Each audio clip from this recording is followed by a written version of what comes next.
Listener discretion is advised. You are listening to Wine and Crime, the podcast where three friends chug wine, chat true crime, and unleash their worst Minnesotan accents. We're recording this on the evening of January 8th, 2021. Just 2 days after the coup. After the coup attempt. If everything wasn't dust before, it sure as fuck is now. Dusty as hell. Things are dusty, people. She dust. this republic is dust. Dusty. Color me dust. I just punched my microphone. Sorry, listeners at home. It's been quite a week, but we're going to drink through it. And lighting a candle. And we have quite a timely topic, actually. We do. We have a fan pick episode that is really fucking spot on for some of the issues that we're dealing with in this country right now. So, whenever I'm really nervous or upset, I just come up to my studio and just sniff my candles. Serenity by Jan. Serenity by Jan. I need some fucking Serenity by Jan. Zach pointed out that I literally did that the other day. He was annoying me, and I just grabbed the candle off the coffee table and went... I bought a Serenity by Jan candle for somebody once off of like an Etsy store, and it intentionally smelled really bad. Oh, no. But like, whatever, that person sucks and they're no longer in my life. So if you're listening, fuck you, enjoy your shitty candle. Oh, God. Oh, that story turned real quick. That escalated real quick. Oh, my God. Okay, well. Anyway. Speaking of... No, never mind. Speaking of ex-friendships, I'm Amanda. I was going to say, speaking of fuck you people, rich people. No, but anyway. who are you? Oh, I'm Kenyan. Oh, I'm Lucy. Dust, whatever. We've been over this. Yeah, that's Amanda, the blue-haired little hoe. So our fan pick this week is brought to you by Dalen Call, who wants to dedicate this episode to her BFF, Lindsay, who wrote a song for her called Dogs and True Crime to the tune of Strawberry Wine. No. Dogs and True Crime. Also, is it Dalen or Dalen? Did I mess that up or did you? Who cares? There's Dalen? Dalen way to know. Dalen. I don't know. D-call. Somebody I've give us been a waiting call. for We it don't to know how to do call, this. and it came in. It's not good. So they have selected the topic of eat the rich. Eat it. Eat it. Get your spoons out, people. And obviously, we're not endorsing any kind of fucking violence. No, I mean, you can we're eat the not. rich after they're Yeah. already dead of natural causes. Yeah. That's Right. fine. Can also Sustainable cannibalism. When they give Eco-friendly. themselves back to the soil to nourish the crops that we eat from. I think the eat the soil and rich is green. like eat their souls by forcing them to lose their undeserved hoarded wealth. To pay taxes. Yeah, to just pay taxes. Or like Not even their fair share, just any. some. Yeah. We'd settle for some at this point. And like somehow really rich people can profit off of their own debt. Yeah. Yeah, that's a Trump Mind-blowing. move. That's a Yeah. Trump move. That's a Trump move. And somehow, like, he doesn't have to worry about his credit score. You know? He's Yeah. not over there being like, oh, I paid down this credit card too fast, so now I have a lower credit score. Oh my God. Credit It's a is such a scam. racket. It's such a scam. Like when I was preparing to apply for my mortgage, I was getting financial counseling. And I was like, oh, I'm actually really close to paying off like this one student loan. Should I go ahead and do that? And they're like, no, leave the balance. Because if you pay it off now, your score will temporarily go down by like 50 points. Yeah.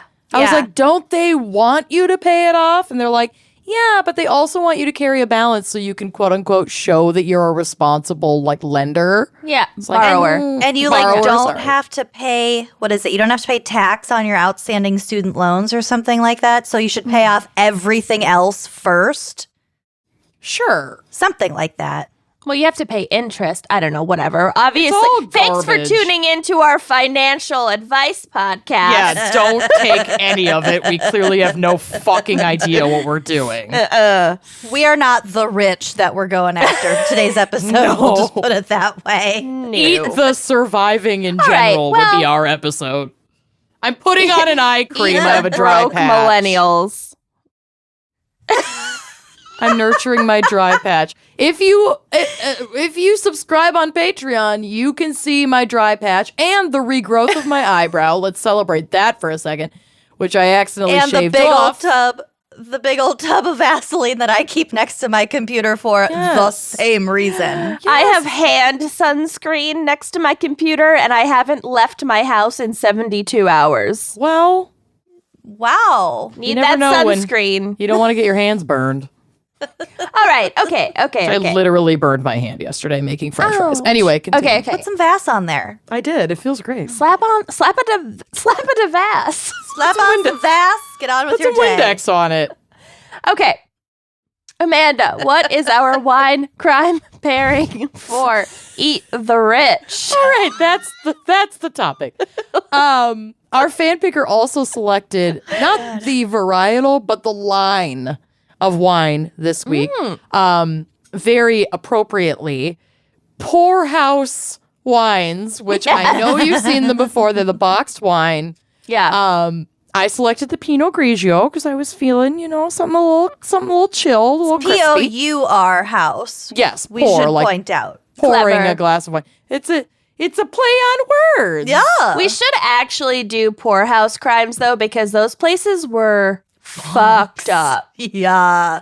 Yeah. Real fucked up. Not Tenement great. crimes. Yeah, I went to the Tenement Museum with my mom in New York, and it was shocking, and also highly don't recommend doing that right after happy hour. Oh. No. Very depressing and very confined spaces. Yeah. I meant Yeah. the actual poorhouse where people were sent, where Sure. debtors were sent. 'Cause Right. those places were fucked up, but yeah, also poor people's housing. All of the above. But anyway, I chose the Pinot Grigio. This box of magic is available basically everywhere that wine is sold and probably most gas stations. God So bless. very, From the very pump. easy to find. Yeah, pump and munch. This is a well-balanced Pinot Grigio with bright stone fruit and pear, acidity that leads to a crisp, clean finish, blended perfectly for the ultimate oenophile experience. And did I buy a box of this? Yes. Did I leave it upstairs? And am I too lazy to grab it? Also yes. But I had already poured myself a glass in my kitchen. The box itself doesn't fit in my wine fridge with all the other wine I have in there. LOL, eat the rich crime problems. This little beauty clocks in at 12% ABV. She has a nice, crisp, and dry finish, like I said, and keeps way longer than an open bottle because of that beautiful plastic bladder inside the box. Also, we got an email from someone after our flight attendant crimes episode who was like, here, my friend is a flight... I'm paraphrasing. I can't fully remember the email. Something about, my friend is a flight attendant, and this is her trick. Just pack the bladder of wine in your checked bag, Oh, yeah. Oh, that's a move. and it won't burst, Yep. and whatever, and then you have wine upon arrival, and it's probably chilled, depending Yeah. on the time of year you fly. That's my smart. mother has done that. Also, another little trick. You know how you can only take 3 ounces of liquid on your carry-on? Yeah. The little airplane bottles are 2.5 ounces. And if they're individual bottles, you can kind of carry out as many as you want. I like that. Yeah. Depends on how much of a hard ass the person is. Yeah, the TSA person. In At Heathrow, they will not let you take as many as you want. But in a lot of places... If I can smuggle a taxidermied guinea pig onto my flight, if I can get 4 canisters of flammable Parmesan on my flight, all of the Parmesan that was given to me on tour, all of it got individually sponged about 800 times by many very confused TSA agents. yeah. we like Anyway. Parma. Okay. So, since there's no pop or crack involved, how about we collectively scream into the void in preparation for what is certain to be a rage-filled episode? I like love that. I'm going to grab my mask over here, always at the ready, and scream into that. Yep, I'm going to scream into my baby blanket. Ready? Yeah. Okay. 1, 2, 3.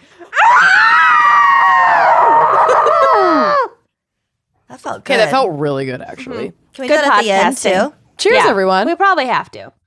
Cheers. Nice. I'm drinking nice red. scream. But I did whip out the fucking patriarchy flexible wine glass for this episode. Don't put it in your that is dishwasher. good. Also, this Pinot is actually good. It's kind of tart. There are a lot of really good boxed wines. I know, I'm not against box wine. I'm just being an elitist for the episode. All right. Lucy, what is our background and maybe psych for Eat the Rich crimes? No Or psych. just Eat the Rich? Just eat the rich. Well, again, this topic seems all too timely given what happened in our country 2 days ago as we record this. So I'm going to be clear here, and what I'm going to talk about next, I am not drawing a parallel between the shit show that happened on Wednesday and the French Revolution by any stretch. No. No. Especially because a lot of the people that fucking committed treason and insurrection and sedition on Wednesday, 2 days ago, fucking had plenty of money. Some bitch in Texas rented a private plane to fly there, but all those articles about Trumpers were like, oh, it's not racism, it's economic anxiety. Yeah, no, As all we of go back them to the used Hilton. they all use fucking white wealth to get there. They bought plane tickets, Yeah. they paid for gas, they stayed in guns luxury hotels. Those are guns not are not cheap. cheap. They're You all know how wearing, much those flags, they made sweatshirts. yeah. So None of many Like them- flags. very high quality printing, I will say. Weird, like, tactile, like, pseudo-military vests and Yeah, helmets all and that shit. gear is not fucking, cheap. Yeah, gear. Yeah, it's fucking absurd. I know we're going to keep coming back to this shit, so the one thing I will say is that the silver lining I see around this is there was a post today on Instagram that Black Lives Matter shared about white lash, which is like the huge white backlash to any gained momentum and like real notoriety and ground that civil rights movements gets. And that's exactly what this shit is, which means we stay the course and we continue to amplify and support Black leadership. That's and what Trump was. Exactly. In response to Keep Obama. fucking moving forward because this means this shit is working and change is happening. So don't let this like discourage you from your commitments to social justice because it's just as important and more so now than ever. And that's all I'm going to say about it. And That's not also true. efforts You know I'm to gonna say fight more about it. anti-Semitism because John Ossoff's win was sadly overshadowed by literal Nazis invading our capital Oh, absolutely. with anti-Semitic Absolutely. flags and slogans and sweatshirts. So that too. Yeah, That's all we're gonna say. that's all we're just saying. Kidding. For now. For this sentence. This is going to be maybe a two-parter. Let's see what happens. Okay, She says we'll that see what every happens. time. We never do a two-parter. They're just 3-hour episodes. It's fine. Exactly. Okay, so the term "eat the rich" dates back to the French Revolution in 1789, which the revolution itself lasted a lot longer than this, but it really kicked off in 1789. I guess more accurately, that phrase appeared a few years later when people were still hungry and pissed off at the bourgeoisie and the ruling class. Let them So, be gay. just in case, little refresher on the French Revolution. It happened because of, I think, foremost, a huge increase in the French population, unemployment, high food prices, higher taxes for the less wealthy than the rich, if that sounds familiar to you at all. And the struggle for political control after the eradication of the hereditary monarchy and the feudal nobility system.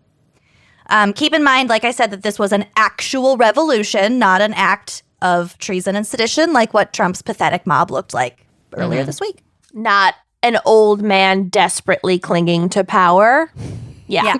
The Aunt Tifa tweet had me crying today. Aunt Tifa. You were right. It was Aunt Tifa. That poor lady, she just went on a field trip one time like a year ago. I know, but I'm still totally fine with her image being used right now. That her little face and her round glasses and her toothless grin. It's so cute. What Lucy's Tifa. referring to is the fact that a photo that's circulating that people are assuming is from the coup is actually not. It's from many years ago. We don't know her political affiliation. She could be garbage. It was just a random weird-looking old lady on her little tour of the Capitol with her little old lady with an American flag. and her little tiny American flag hunched over. Anyway, so French Revolution. Amanda, are you okay? I'm fine. I just love it. Well over 16,000 people were executed, including the king. Its principles of liberty, equality, and brotherhood contributing to a more equitable government have inspired later campaigns around the world, like suffrage and the abolition of slavery. So, Although a lot of bad shit went down as well. a lot of bad shit went down during the revolution itself, but in the long arc of justice or whatever, It did abolish the monarchy. There was like a little bit of Napoleon after in between, but eventually we got to democracy. eventually, yes, we ended up with democracy. I would say eventually we ended up better than what we were before that. Toward the end of the revolution in 1793, things were still grim. This is a quote from a November 2019 GQ article. This was just worded really well. With the monarch bloodily dispatched, because he was beheaded in the guillotine. And so was Marie Antoinette, right? Yeah. I think so. Well, we didn't talk about Marie Antoinette. This was Louis the 16th or whatever. Yeah, her husband. Yeah. The people had found that they could eat neither rights nor freedom and lacked sufficient bread to enjoy either. Citizens complained that speculative merchants were selling moldy bread, adulterated wine, and diseased, blood-bloated meat to the poor, saving their best wares for the wealthy. What the fuck is blood-bloated meat? I would assume exactly what it sounds like. Meat that's been sitting with the carcass for longer than it should. Or even, like soaked Or, in like, it to soaking make it heavier? look larger and more like succulent piece of meat when actually it's just like a sponge of nasty meat full of blood. Either way, it's not good. None of it Blood-bloated. sounds appetizing at all. In the 10-volume History of the French Revolution, author Adolphe Thiers summed up Tears the for spirit fears. of the era with a quote by the then late famous social theorist Jean-Jacques Rousseau, quote, "When the people shall have nothing more to eat," Rousseau apocryphally quipped, "they will eat the rich." So that's what that was referring to. I didn't know Rousseau said it. It's nice. When the Spot people on. shall have nothing more to eat, they will eat the rich. I like That's that. sassy. It is very sassy. Obvious- Sassy Jean-Jacques. Sassy Jean-Jacques. Ish. Jean-Jacques fucks. Obviously, the U.S. and elsewhere in the world is experiencing a high degree of class struggle and inequality today. Hunger is also a very real issue. According to data released by the USDA, some 37 million Americans lived in food insecure households in 2018, and that includes 6 million children. And on that note, there have been some really sick policies regarding school lunch debt. So, like in New Jersey, there was one school, jurisdiction district. If the kids owed more than $75, they were not allowed to eat food at school. Yeah. And It's the superintendent was like, disgusting. well, their families are just choosing not to pay. Nope. That's not how that works. No. As a If kid you're not, oh, sorry. who, I mean, I remember in elementary school knowing that I had very low lunch money, being told that I had very low lunch money, and also knowing that if I went home and told my mom that, she would cry. And so waiting and not telling her for a while and like just not eating lunch for a while. I would have shared my lunch with you. I know, honey. And I'm besides that, which I mean, I was not food insecure in the bigger picture. I was not. I was not well off, but I was not food insecure compared to a lot of children out there. But I do remember having anxiety as like a small child about the cost of school lunch and what that meant for my single mom. Yeah. So you do have a taste of that, so to speak, a taste of that experience. And it's disgusting. And it's not something that children should have to think about ever. If you're not familiar with it, in Minnesota, Philando Castile's mother, after his murder by police, he worked in like the school lunch program at a school in near St. Paul, and they have started a foundation in Minneapolis and St. Paul that like completely pays off student lunch debt at like metro area schools, and it's fucking amazing. And that's lovely and so admirable and noble, but like I just wish that shouldn't have to happen in the first place. It shouldn't have to be private citizens that Absolutely not. are taking care of this. Like children should be able to eat and attend public school and not be hungry. Like public school should be quote unquote free. It should be free without all these activity fees and other things that parents can't afford. And children should not go hungry when we're expecting them to learn. Yep. I agree. So this bullshit American mantra of pull yourself up by your bootstraps is a complete myth, in case there was any confusion. Wasn't it like rooted in the fact that that's literally impossible? Like, it's like a play on words on it's like a, I don't remember what the word is, but it's a thing that you can't fallacy. do. Yeah. Oh, probably. That makes sense. Like, that's where it comes from, is that like you can't pull yourself up by your bootstraps. And then it just got like purpose. It got repeated so many times in the wrong context, and here we are. Right, exactly. I also think that bootstraps, like you used to be able to remove them and use them as a weapon. Like they were a punishment. Bootstraps. I don't know. So that phrase also punitive to those struggling in poverty, and it's just fucked.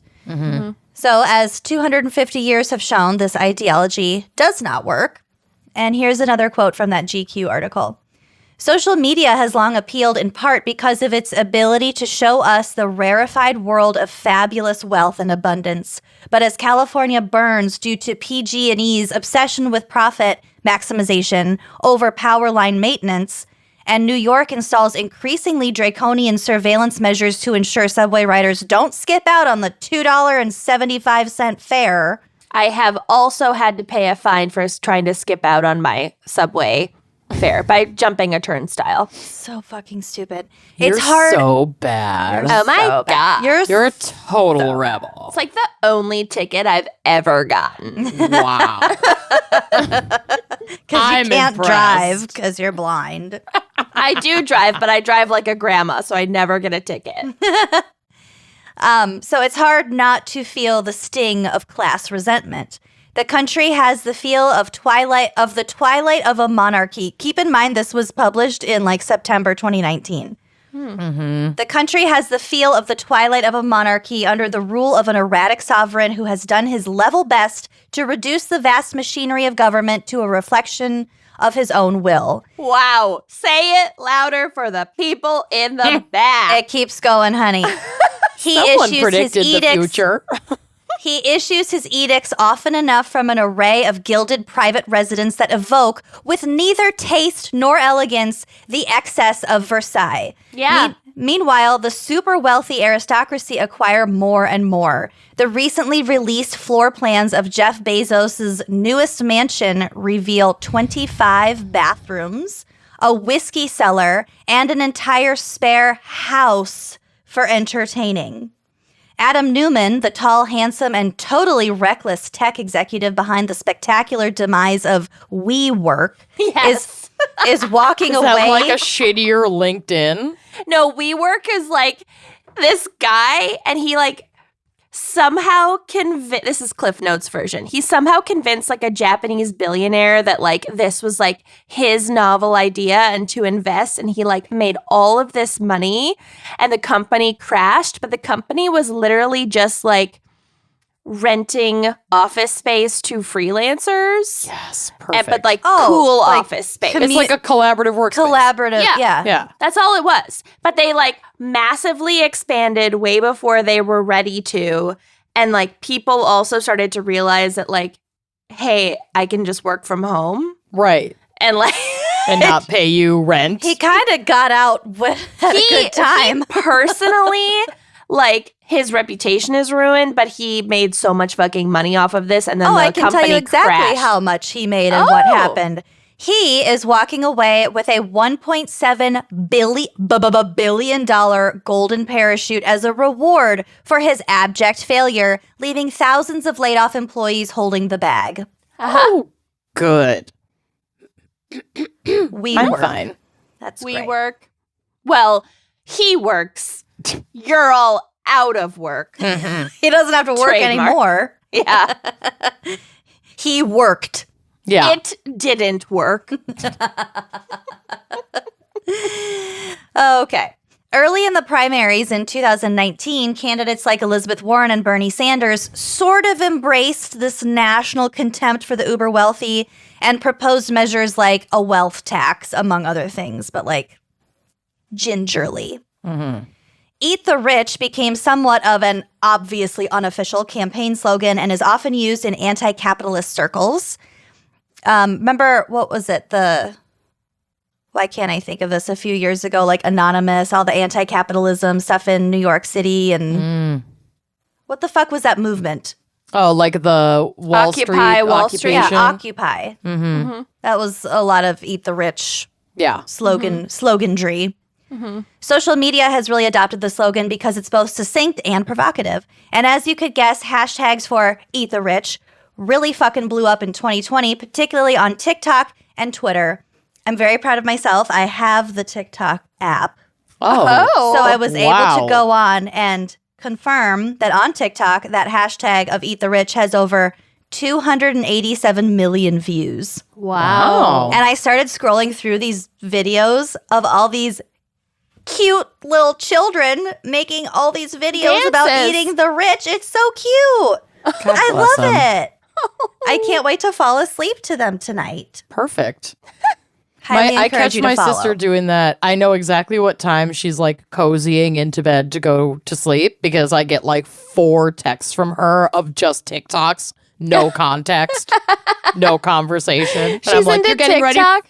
Oh yeah. TikTok's awesome. I highly recommend that you get I into it. refuse. I won't talk. I won't do it. You can send me all the talks you want. You I'm sent not- me a TikTok yesterday. I know because because I find them on Twitter, but I'm not downloading the Oh. app. I won't do it. What are you TikToking about? Exactly. I like Dutch on TikTok, but I'm not on TikTok, so I just follow what he reposts to Instagram. But I like It's not him. that hard to make a TikTok account. I know. I I'm just You guys are won't do finding all it. these ways to circumvent. I'm I know. old.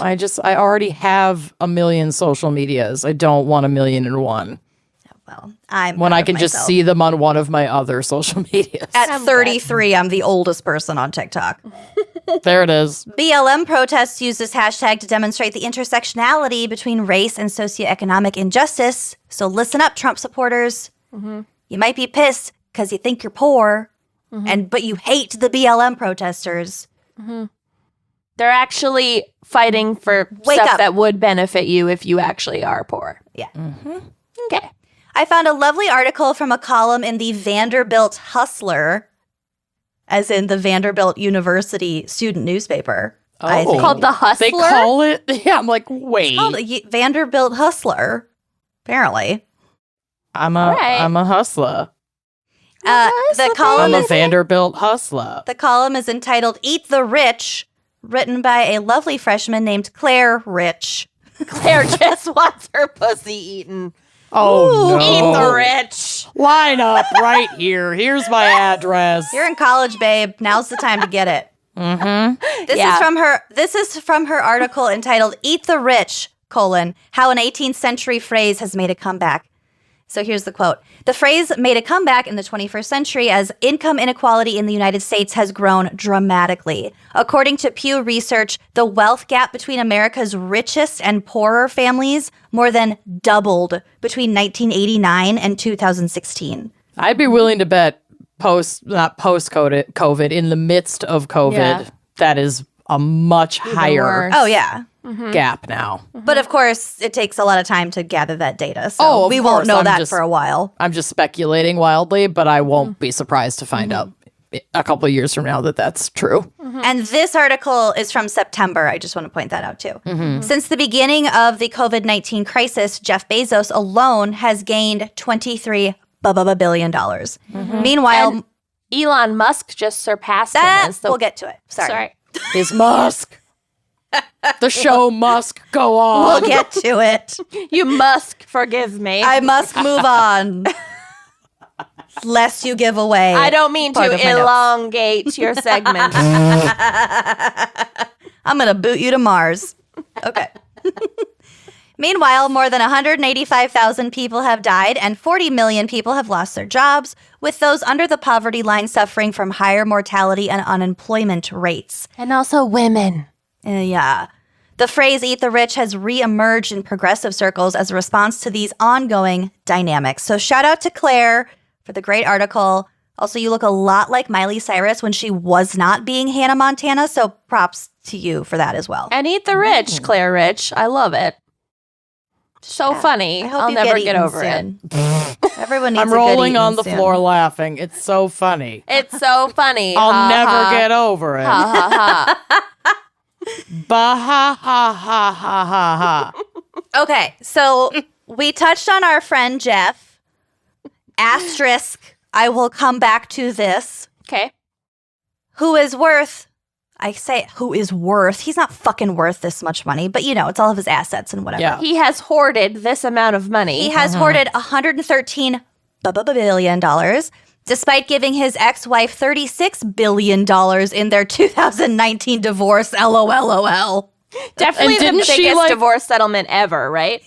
And didn't she turn around and donate the vast majority, if not all of it, just to fuck him over? She I love donated that. a lot of it. I think 75% or something, which still makes her, she's still a billionaire. Oh, yeah. $36 billion. Nobody needs that She much could have money. given away $35.5 billion and And would have still been fine. pushed for the rest of her life. And her children's lives, if they have children. I don't know if they Yes. So who else are the richest people in the world? The world's billionaires, and this is as of March 2020 from the Forbes billionaires list or whatever. The world's billionaires own about $8 trillion. Bill Gates was number 2. Luxury goods French guy Bernard Arnault comes in at number 3. This guy is scary rich. I looked at his Wikipedia page. He's close with Putin. Ooh. He just owns shit all over the world, and he has all these political connections. Ugh, it's gross. I don't like that. Warren Buffett is number 4. Mark Mother Zuckerberg is number 7. Alice Walton is the richest woman, clocking in at number 9 with $54.4 billion. We'll get back Of to the Waltons, Yes. of Walmart. Yes. Got it. Back to the asterisk. Literally 10 minutes after I finished my notes, I saw a report that Elon Musk rocketed, no pun intended, to the top of this sick fucking list because Tesla's share price went way the fuck up literally yesterday as we record this. He is now the world's richest person at $185 billion, which is a mere $1 billion more than Jeff Bezos. And it's worth noting that Elon Musk started 2020 with about $27 billion. How did it go up so much? He shot up from 27 to $185 billion because of Tesla share prices, I guess. I just don't understand the stock market, but okay. I thought he lost so much of it, like, at the end of last year. I thought he, like... I mean, maybe he did, but clearly it's made a huge comeback. I haven't been following Tesla. Obviously. Maybe they had, like, a successful rocket launch or something. Maybe they had a sale. There are, like, a lot of Teslas in Louisville. There are a lot in Des Moines, too. I don't know who the fuck is out there buying Teslas right now, but... They also, now, I mean, over the last several years that Teslas have become, like, more popular, they've also expanded what they offer in terms of vehicles. So when it first came out, it was, like, really only exclusive. The hyper elite could get it. But now the, like, sedans can start in, like, this is still absurd, in, like, the $25,000 range, which, you know, a slightly more average consumer could afford the loan on that price. My mom's friend, Cody Deppers, has one. Bloaty bleppers. Bloaty bleppers. Yes. Oh, no. She does not going to like that. We love you, Bloaty. Love you, Bloaty. Mama Bear Bloaty. So just as a little side note, Elon now plans to colonize Mars, because how hard could that be when you have that much money? Fucking fine.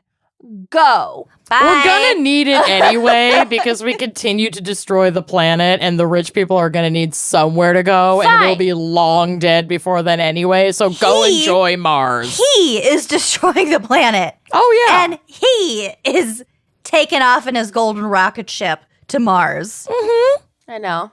To close us out, I'd like to do a dramatic reading. Yes. No. Okay. Eat the Rich is also the title of a song on Aerosmith's 1993 album, Get a Grip. Aerosmith. Really interesting. Here's a sample Rock and roll, baby. of some of the soul-stirring lyrics. Here we go. Crushing lyrics. Here we go. Well, I woke up this morning on the wrong side of the bed, and I got to thinking about all those things you said about ordinary people and how they make you sick. And if calling names kicks back on you, then I hope this does the trick. 'Cause I'm sick of your complaining about how many bills. And I'm sick of all your bitching about your poodles and your pills. And I just can't see no humor about your way of life. And I think I can do more for you with this here fork and knife. Knife. Eat the rich. There's only one thing that they are good for. Eat the rich. Take one bite now. Come back for more. Eat the rich. I gotta get this off my chest. Eat the rich. Take one bite now. Spit out the rest.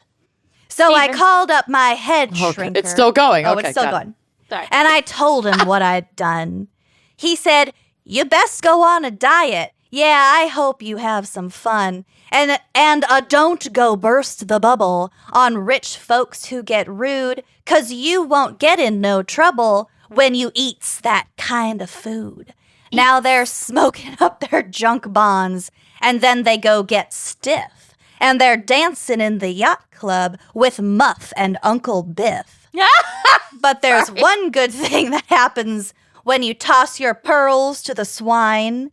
Their attitudes may taste like shit, but go real good with wine. Believe in all the good things that money just can't buy. Then you won't get no bellyache from eating humble pie. I believe in rags to riches. Your inheritance won't last. So take your gray poupon, my friend, and shove it up your ass. Your gray poupon? Wow. Gray poupon's really good. It is really good. Yeah, so but it I used will to be not like- be putting that in my ass. The ads used to be like that fancy. Yeah. Oh, yeah. Like a butler kind of Yeah. thing. While you were doing that dramatic reading, I looked up Steven Tyler's net worth. Oh, $14. It is between 130 and 150 million. no. I'm not surprised by mean- that. And he's Honestly, only that's 5'9". That seems low. Proof is in the pudding. You heard his lyrics. I'm starting my own podcast called Poodles and Pills. We should start a Poodles and podcast called pills. Eat the Rich. No. I I don't have the like stamina for that kind of consistent hatred of humanity. it. Consistent rage. So anyway, that's my segment. I hope that Wow. pissed you off. Well It's done. a good primer. It's really good to know. People, nobody needs to be that rich. No. You and your children's children won't be able to spend that much money if you tried in your lifetimes. And it's also not, it's not fair compensation. No, For what he you didn't do. work for that much money. No, You don't work for $1 billion.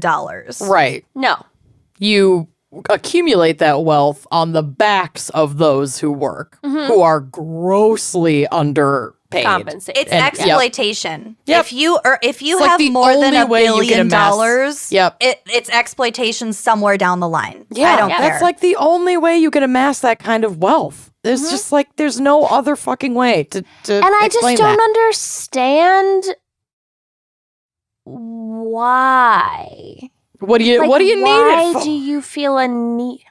Yeah, what's the urge to 25 bathrooms. That means you and 24 guests could take Could a shit all at the shit. same time. Which, like, and that's that not even sounds how cool, many but bathrooms are in his guest house, his Just entertainment go to a hotel house. and have a shitting with your friends party. and Go Have to a shit QT in. down the street. Jesus, Yeah. like every normal person. I also understand like capitalism, like you buy something, you think it's gonna fill a void. Actually, the the shopping mall near our house in Joburg that we went to like every day because that's where the grocery store was, whatever.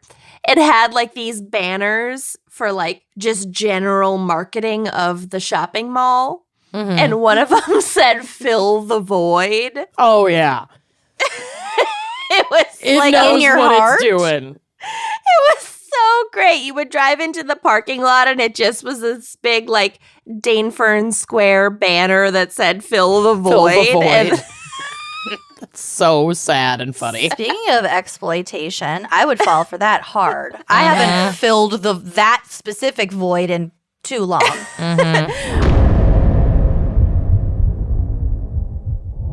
okay. Well, I knew this was going to be a heavy episode. So I Was chose. it the scream at the outset? It doesn't take a lot of brain cells to know how we're going to react to this episode. So, I chose a case that one unites the opinion of everyone, and two is fucking funny as shit. Oh, God. So, until 2015, most people had probably never heard the name Martin Shkreli. Oh, God. I think I'm saying it right, You but are. also I don't Shkreli. care. The most punchable man on the face of the planet. His face is so weaselly that it's cartoonish. It's like a target for punching. Yeah, he's a caricature of himself. He and Ted Cruz are the two punchiest people. I'd rather punch Ted Cruz. It's a softer pad for your fist on Right. Ted Cruz. That paunchy, bloated motherfucker. His nose, though. Ted Cruz's nose. I always picture punching straight on, and that nose would fuck up your hand. It'd be worth it. I'm like a cheekbone, like right under the eye. Like that's the area I picture, like a side. Like if a you hook. if you get him in the ear, though, I think that might cause more permanent damage. I don't think we can cause more permanent damage to the brain of Ted Cruz. I think mean- that damage has been done. Hearing wise, though, Oh, sure. Okay. bust his ear, literally bust an ear. I want to go for the nose. But anyway. Okay. So, Shkreli's All so right. sharp. He's very sharp. I don't know. He's kind of got some baby fat to him. Ugh. All right, until 2015. So 2015 was the year that 32-year-old rat-faced Wall Street turned pharma bro founded a company called Turing Pharmaceuticals. And I'm guessing that they named it after Alan Turing, who like invented the internet Sure. and was like, Oh, Al Gore? Alan Goring. for a second, I thought you misheard me, and then I got the joke. The company's business plan was to obtain the licenses for medicines when their patents expired and then, quote, reevaluate their pricing so that the company could manufacture and sell the drugs at huge, indefensible markups. Profits without any of the pesky effort that it takes to actually develop and bring new drugs to market. Oh, God. So, Turing Pharmaceuticals was actually the second such company that Shkreli had founded. He had launched a company called Retrofin in 2011 with basically the exact same goal.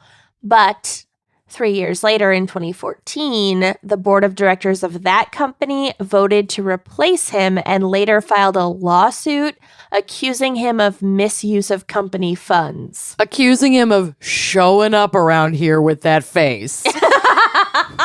The nerve. Sir, You look like an embezzler. you gotta go.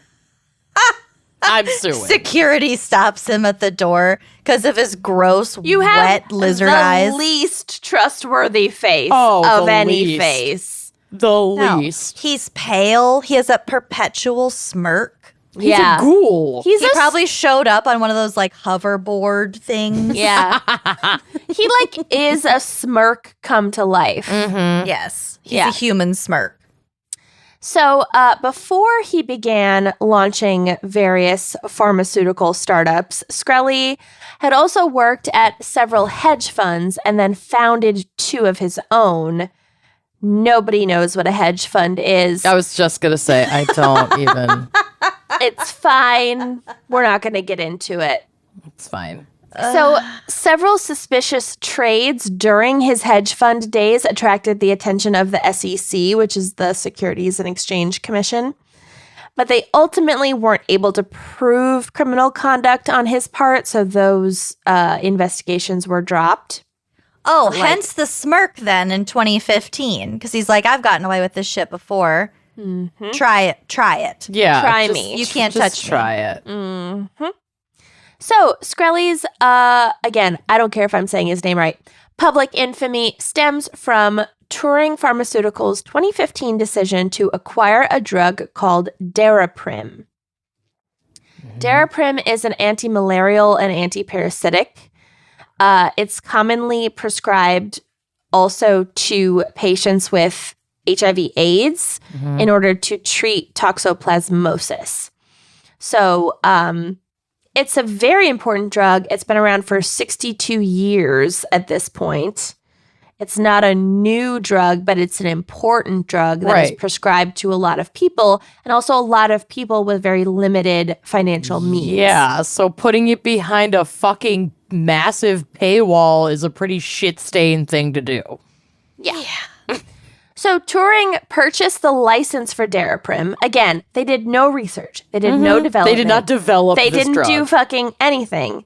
They paid a bunch of money for it, and then they jacked up the fucking price. They bought it from a company called Impax Laboratories for $55 million, the patent, the license, on the condition that Impax, the previous owner and distributor, stop distributing the drug to regular wholesalers and pharmacies for some period of time before they bought it.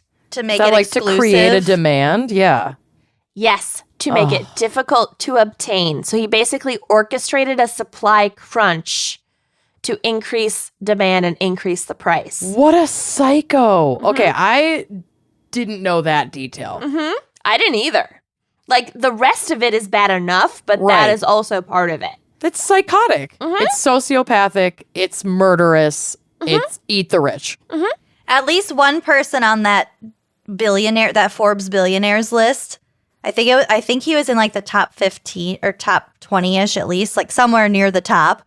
He got really fucking rich because he owned a bunch of pigs, like pork producers And St. Paul pork products. during COVID, pork products were hard to come by. I work here And now. so he made a fuckload of money off of pigs.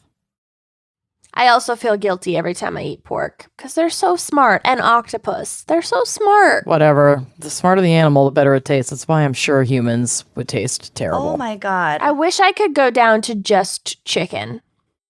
That's true. It is like the least egregious meat. I think so. Leaves like the smallest carbon footprint. I'm allergic to fish, so nobody fucking tell me anything about pescatarianism. You love shrimp. I do love shrimp. I love seafood. Yeah, that's fine. I think shrimp would probably be a lower carbon footprint, but I don't know. One resolution at a time. Yeah. Shrimp Let's is start basically with- bugs. Go for it. Let's start with don't fucking suck. Yeah. Yeah. Okay, so once Turing had acquired this patent and they held the license for this, I'm calling it a life-saving drug. I don't know that it's life-saving, but like it treats a condition that is life-threatening. So I'm calling it life-saving. Once they had this license and tight control of its distribution, they raised the price overnight so that a single pill that had previously cost $13.50, which is already fucking a lot to pay for a single pill, I'm sorry, but it is, now cost $750 per pill. So fucked up. Is this a pill? Is this a medication that must be taken like every day? I don't know, but I think so because it's Wow. an anti-malarial. Oh, Jesus Christ. Yeah, at least I would imagine when it's used in that way, and I'm sure we're going to get added. I don't so know shocked. how often you take it, but But still. as an anti-malarial, at least for a round of that medication, you'd probably have to take it daily for a time. For like a week or something. or Yeah. even more than daily. I don't know. Right. But I did do the math and I did double check my math. And this is a 5,455% increase. Fuck Cash. that. Cash. So, Who this- would notice? Just slip it in. Slip it into the fine But print. it worked is the thing. He made money. Well, Yeah. it worked because no one had another option. Exactly. He's a Well, yeah, monster. exactly. People were saying, well, boycott them, but they own the You patent can't. to this drug. You can't boycott a drug that you need when there aren't my alternatives God. to that drug that you need, which is why healthcare should not be fucking privatized. Scream inside your heart. I will, but I'll also scream inside this podcast. Yeah. So, so this move immediately drew a huge public outcry, and the company and Shkreli were criticized by numerous healthcare organizations, as well as by then presidential candidates Bernie Sanders, Hillary Clinton, and even Donald Trump, Oh, God. because he tried to be all populist and whatever in 2015. He tried being a Democrat for a while. Yeah, he sure did. He's definitely paid for a few abortions, and you know it. So, Shkreli defended his decision, stating in an interview, I just quote, wanted to be a billionaire. I just Don't care be about mad. money. I don't care about human life. What? What? Don't What? be mad about He it. Why are you stated in so a public upset? interview, what? Wait, what? You're mad? Why you Like- mad, bro? There's so much more, you guys. Quote, if Like there was a another White Claw. this is his comparison to this life-saving drug that he increased the price on by more than 5,000% overnight Cool. Sure. for no reason. Yep. Quote, if there was a company that was selling an Aston Martin at the price of a bicycle, and we buy that company and we ask to charge Toyota prices, I don't think that should be a crime. Get out! I don't even think, like, $750. Oh, Callie, I didn't mean you. Oh, she's leaving. She left. Oh. Do you yell at your dog like that a lot? Callie, come here. No, she's just, I could have said anything with that loud, scary sound, and she Truthfully. would have left no matter what. She does this when I laugh too hard. Josie doesn't like to come up to the third floor. It's too much too many screaming. stairs. Too much going on. Okay. So personally, Shkreli seemed to relish the negative publicity that came along with his role as a, quote, pharma bro and, quote, Wall Street's most visible villain, as the press called him. I think there were like all kinds of headlines of like the world's most hated man, world's most punchable human, world's most punchable face, like all that shit. And he seemed loved to it. relish in it. He pretended to love it, you know, He in like a likes the very attention. most visible villain. comic book villain. Visibly villainous. Yes. Some sample headlines included, quote, Martin Shkreli, a new icon of of modern greed. Oh. And Martin Shkreli is Big Pharma's biggest asshole. I like that. And they got some big assholes. The Big Pharma's most gaping asshole. Floppiest asshole. Just Big Pharma's wettest deflated Billowing balloon. asshole. Hemorrhoidal asshole. So, just a few months after Daraprim's price gouging and the controversy surrounding it, Shkreli was back in the news, this time for a very different reason. It was revealed that he had been the anonymous buyer who had purchased the much-coveted single copy of Wu-Tang Clan's album I fucking forgot about this. Once Upon a Time in Shaolin at What auction a piece for of $2 million. shit. I forgot about that. How fucking Yeah. dare he? It happened like really quickly after he first came to fame or infamy, and it was like a, I don't know what the rich people call it, not a silent auction. It was supposed to be like anonymous. And this was supposed to be more of like an art installation. Like people could go to this play, like a museum, like a gallery or somewhere, and sit in a chair and listen to this album or like a certain. And he was like, "No, I want it. I want it. Mine." And the whole point was that it was like for everybody to enjoy, and it's like kind of cool because there's just one, and you can only hear it if you go to this place and you sit and you listen to it, and it was like an art thing. And then he's like, I want it. I don't know. I mean, it was up for auction, so like any buyer could have bought it. And Well, yeah, but a like private person. I guess if you assumed institutions were going to buy it, sure. But like the way that it was like not marketed, but like displayed, though, that was supposed to be like a collective artsy experience kind of a thing. right. And at He's a $2 piece of million, shit. yeah, a of course piece of they shit. probably expected an institution to buy it. Piece of shit. He bought it. Wu-Tang didn't know who bought it. They just knew that someone bought it privately for $2 million. Oh Lord. And the sale actually occurred before Shkreli was a household name. But upon learning the buyer's identity, Wu-Tang Clan stated that they were not down with, Not happy about it, I'm sure. not happy about it, but also they couldn't do anything about it. It was done. It was like a done deal. But they said, I don't know if this is true, that they donated a significant portion of the sales proceeds to charity to try to offset the fact that to this the- douche. Yeah, the GoFundMe's for people's medical costs. Hopefully, yeah. They should have used that money to buy that patent for that drug. Seriously. 2 million does not 55 million make. Oh, true.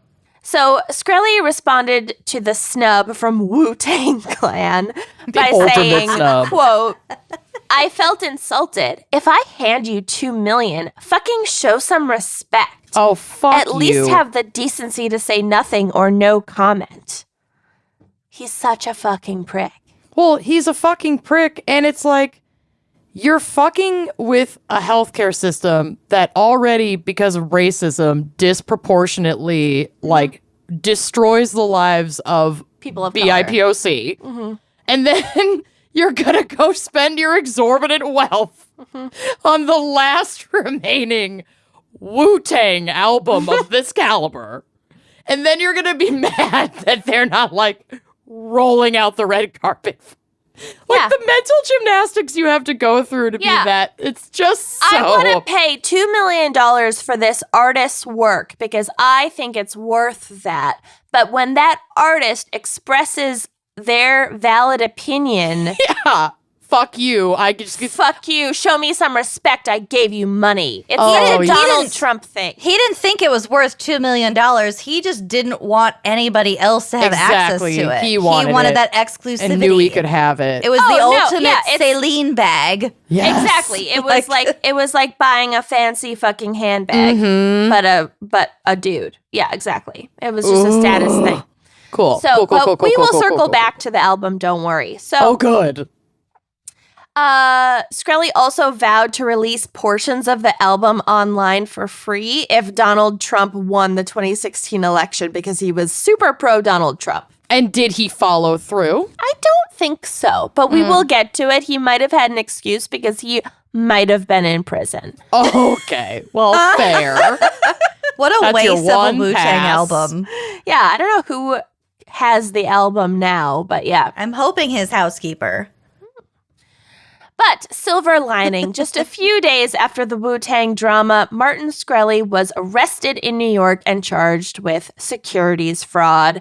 The only way that sentence could end better is if it was Martin Shkreli fell down a manhole in New York and was eaten by rats. Eaten by his own kind. Mm-hmm. Yeah.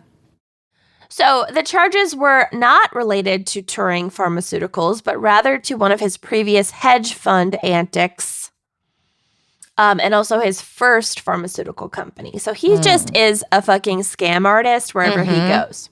He's a grifter.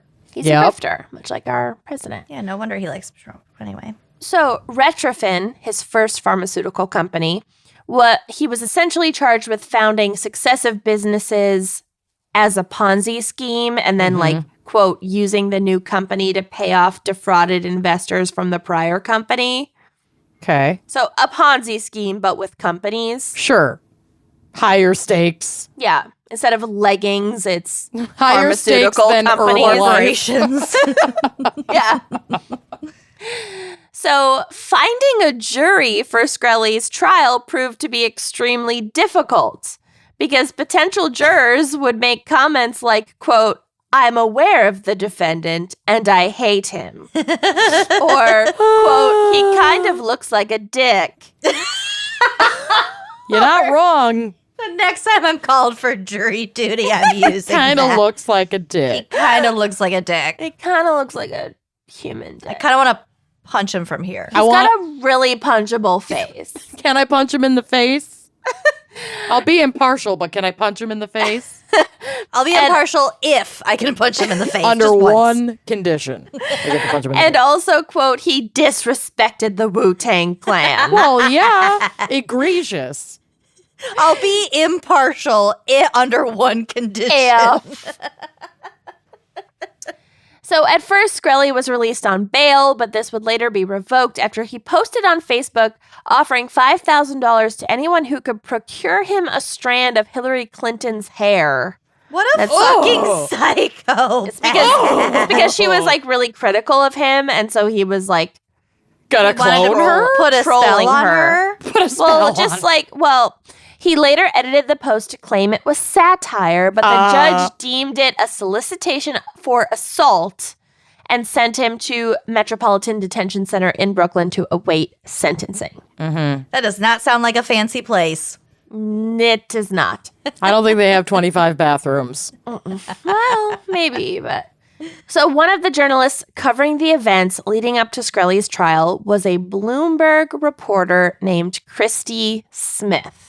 Mm-hmm. Have you guys heard about this story at all? Okay. Not ringing a bell so far. Oh my God. I love it so much. Okay. Is this that like video? No, I think it was a Vice thing. So never mind. Okay. No. Okay. Oh my God. Do not read ahead. I'm so excited. So Christy was a journalist for Bloomberg, which is a reputable fucking financial whatever publication. And Michael Bloomberg is on the list of the top 100 billionaires. Yes.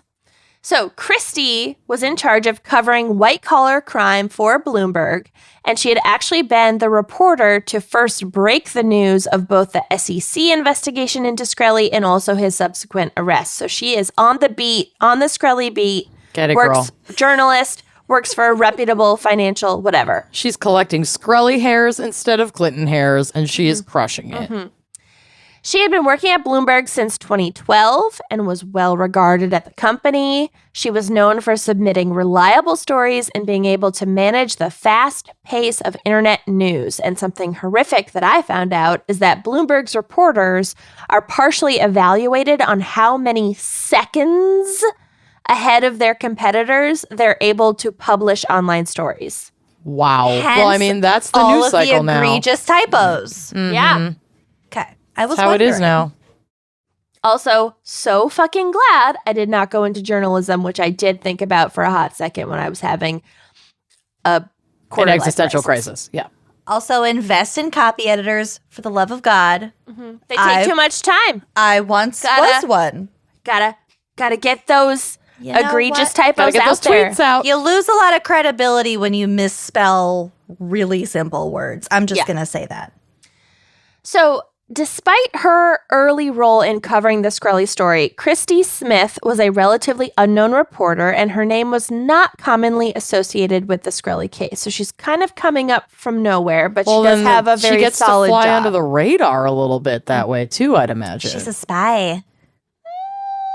Maybe. That is until December of 2020 when Elle magazine published a profile of Smith titled The Journalist and the Pharma Bro. This was a month ago.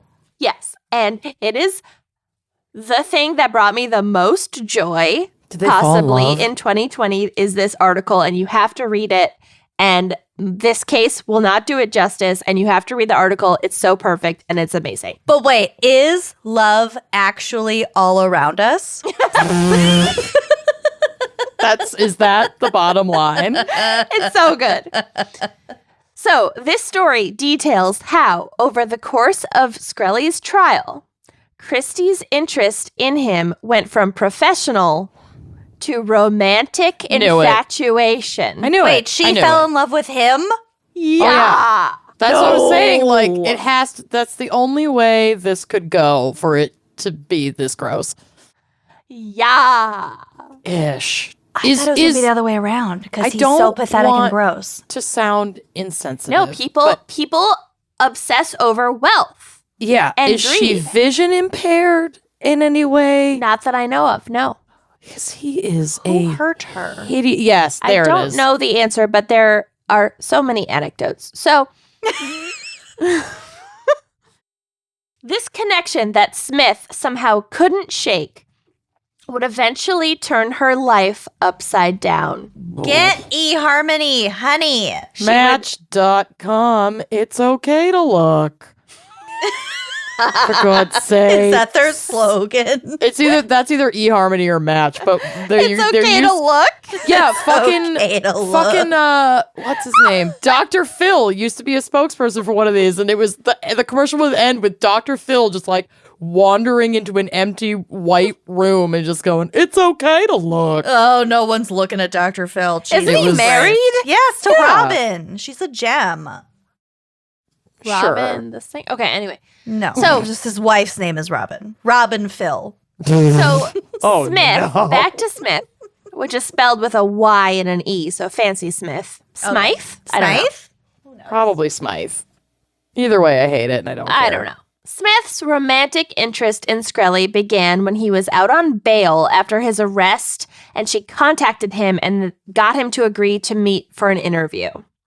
Shkreli brought spreadsheets along to the meeting and laid out his case that his businesses, he claimed, were legit and not Ponzi schemes. That's hot. Nothing sexier than a Spreadsheets spreadsheet. on a first Spread date. those sheets. Mm, Spread them. you can leave your... Sheets on. The freak in the spreadsheets.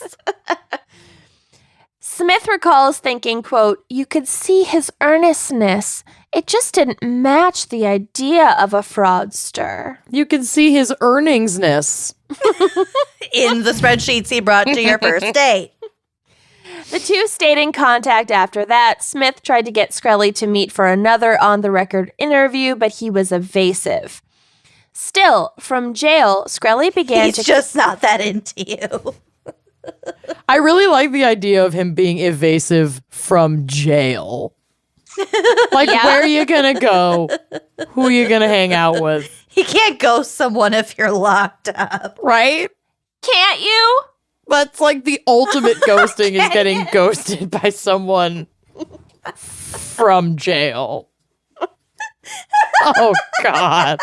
That face that Kenyon's making is my face. If you join Patreon, you will see You the see face that that. I am making. It is Lot of that. not human. You look like an African gray parrot. Aww. Okay. Little puppy. So, still from jail, Shkreli began to confide in the reporter, quote, or confide in. I never know. Confide in to the reporter. Quote, off the record about his personal thoughts and feelings, he confessed to being stressed and asked her for advice about his criminal cases, which is like not okay. Oh, Your how lawyer, long I'm did sure, he is get? How long thrilled did about he that. get in prison? Did I miss that? He's in jail He's awaiting trial. awaiting Isn't he? trial. Oh, Yeah. he's And still ev- awaiting And trial. eventually he will post bail, but then his bail will be revoked. It's a little complicated. Okay. So Christy would later tell Elle, quote, it really felt like he didn't have anybody to talk to that he could bounce ideas off of. I was He's like, in jail. he's alienated everyone else in his life because he's a douchebag. All right, I guess I can do that. He sounded ragged and fragile, and I got concerned he would commit suicide. Sorry, her words, not mine. Because all this stuff was happening at once. He needs my help. I can save him. Ish. Was that a continuation of the quote? No, the last line was me Oh, okay. paraphrasing her patheticness. Right. She also told reporters, quote, he trolls because he's anxious. He trolls because he cares. I'm anxious. I troll because I like it. Amanda trolls because she loves getting a rise out of people. She I likes do. to troll. I am what I am, and it's all that I am. I troll that I troll, I'm and it's all too that I troll. anxious to troll. Meanwhile, in a massive conflict of interest, reporter Christy Smith continued to submit stories about Shkreli, but failed to tell her employer Bloomberg about her personal conversations and feelings for him. Great. Well, Got it. if that's not grounds for termination, I don't know what is. Eventually, Shkreli did agree to another meeting with Christy, who was now planning on writing a longer profile of him.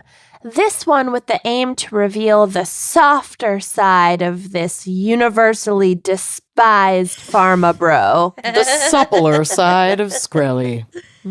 Ew. Now out of jail, because I think he posted bail, but he's still like awaiting trial. The two met at a wine bar in Murray Hill. Very How dare cozy. you bring wine into this? How dare you sully wine? Dare you ruin wine for me this way? We've ruined wine 2 other times in this episode already. True. Shkreli impressed Smith by being able to speak Albanian to the servers. He grew up in Brooklyn. He spoke Albanian with family members who were immigrants, whatever. He Which, speaks like, Albanian. cool, but maybe Fine. be impressed by something better than speaking multiple language. There are A lot so of many people are bilingual people. or trilingual. Yep. Like, just because he's white and bilingual Right. doesn't make him exceptional. Like this Melania speaks like 7 languages. No, she doesn't. She claims to, but she does not. She speaks more than She one. speaks We'll at least give her that. 2. At least 2. She I speaks will as give her many that. languages as Shkreli does. Yeah, I'll give her that. But she doesn't speak French and she claims to. And also Italian. Please give me a fucking break.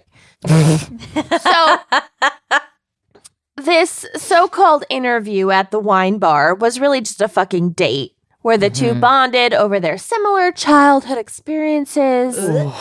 Although Christy did stop short of allowing Shkreli to pick up the tab for To go down on her in the bar.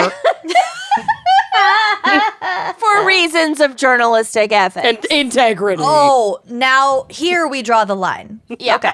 Yeah. Got it. So basically, he like got her to completely come over to like the dark side and like go on a date with him and like be super sympathetic to him in all of her reporting. Mhm. And still, she had to pick up the tab. Mm-hmm. It's amazing. Or did she pay for just her own? That I don't know. We'll go Dutch. It's classy. Yeah. It's classy. Thank you for fingering me under this white tablecloth. I can't wait to go home and write these notes. You did good. You got that You found the clip. pharmaceutical touch. You got me off. I'll pick up the check. Sorry, 'Cause I'm a Bloomberg. journalist. I don't know why Bloomberg will she pick up the sounds like check. this, because it's Yeah, New exactly. York.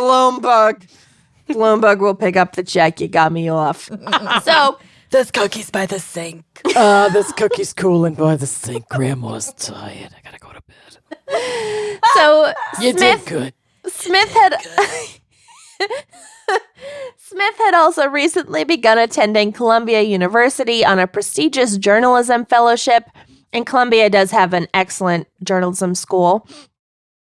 But like a teenager with a crush who can't stop word vomiting about him, Yeah, she's gonna blow her own. She's gonna blow herself. She blew herself. for all of her classes, she mostly wrote about Shkreli and their complicated journalist/source relationship. You fucking idiot. She's just handing over her Oh. diaries every week.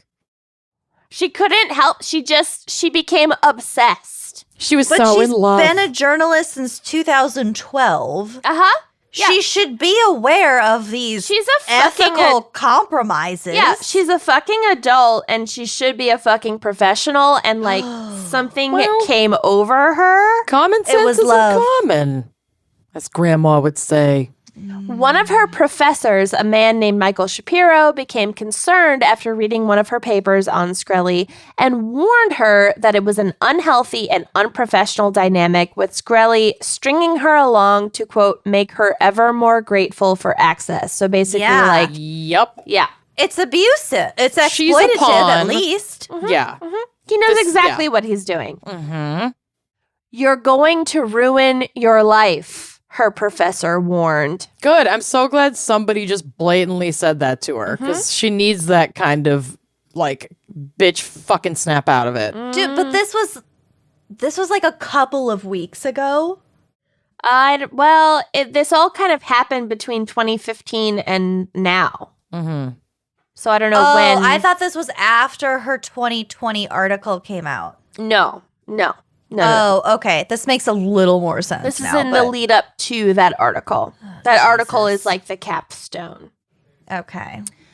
But Christy, desperate for validation from her source or subject, Lover. was all the while Fingerer. Oh. Under the table Alleged. fingerer. finger Alleged blaster. fingerer. My under Why table is fingering alleged source. fingerer so much worse? I don't know, but it is. Oh. I like alleged rat-faced finger blaster. finger blaster. Finger blaster. Finger Whoa. guns, finger blaster.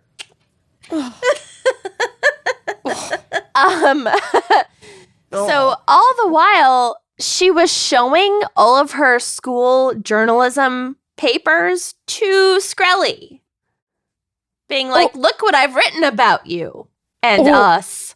And he's like, level 5 clinger, am I right? Jesus Christ. This is From so fucking bad. jail. Yeah. So he liked. This article is so good. You guys just have to read it. Oh. He liked them so much that he suggested that she should write a biography of him. No.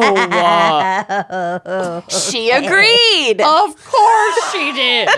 Jesus. She began drafting a book proposal and searching for an agent. And this was all around the time of June 2017, and this is when his trial finally commenced. Christie was not covering the trial for Bloomberg because she had gone on book leave to write this fucking biography. Book leave. And so she was in the courtroom every day, ostensibly like getting material for the biography. No, but really, she's just checking on a boyfriend. yeah, exactly. She's just wants to see our boyfriend. This is so gross. Oh, no. She's I an adult know. woman making is a these mess. choices. She's older than us. Oh, I was going to say adult like 22 or adult like 45. Like over 18. Adult, like late 30s. Yeah. No, should know better. Should know better adult. Okay. In the early days of the trial, before Shkreli's bail was revoked over the Hillary Clinton hair incident. Hairgate. Hairgate. Hairgate. Hillary Clinton. Hillary. That's hilarious. Holy shit. So late. Anything is funny at this point. So stupid. It's so dumb. While he's out on bail and she's attending his trial during the day as his quote-unquote biographer, she would sometimes go out for drinks after court with Shkreli and his supporters. These were mostly random dudes from the internet who had become his fans, but didn't actually know him. He would just like go out for drinks with them because they The friends were he like made on into Parler him. before Parler Yeah. was a thing. Yeah. Oh, no. Got it. This Probably is- invested in Parlor, honestly. Probably. Oh, for sure. This is one of the key points, and I really want you both to absorb this next point. I don't. Okay. I'm ready. Most egregiously, on one occasion, Smith visited Shkreli's apartment to listen to the Wu-Tang album, which was still like exclusive and only he had it. And Motherfucker. tweeted a photo of herself in which she tagged another female journalist who Shkreli had been harassing online. Wait, did she know that he was harassing her and doing this as like? She okay. knows everything about him. Well, that's true. Well, so Shkreli- she's so- just continuing to troll by doing this. Yes, she is partaking in the trolling Okay. because Shkreli had harassed this other female journalist online, probably someone who had been critical of him. Okay. He had harassed this woman online, and Smith knew that. So she went over for like a date, like a romantic evening at his apartment to listen to this Wu-Tang album. With Boof And and then- QAnon, his two best friends. Boof and Q, his dogs.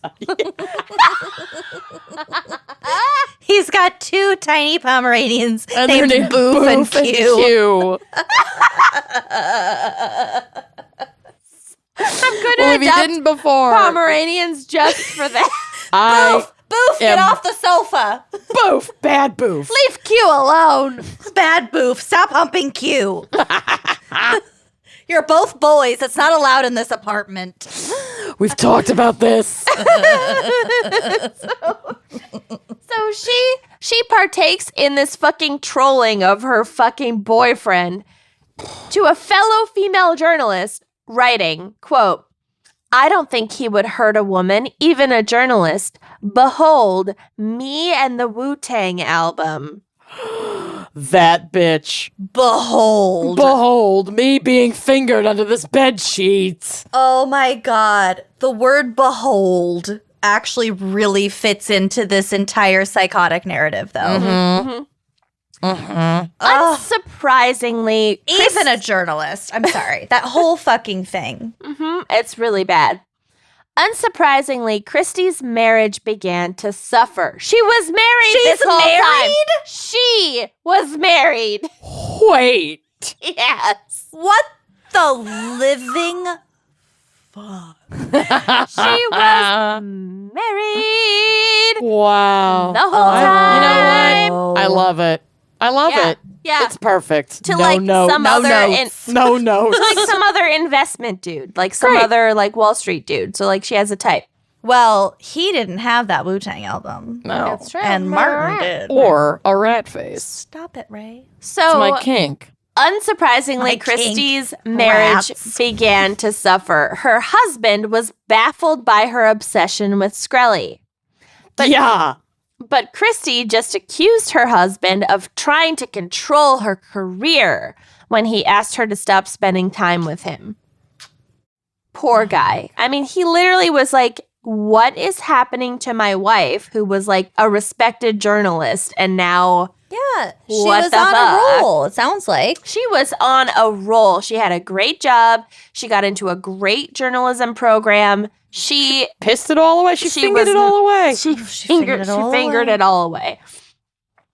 So the husband and wife, began attending counseling sessions, but rather than distancing herself from Shkreli, Christy ended her book leave and began covering his trial for Bloomberg yet again.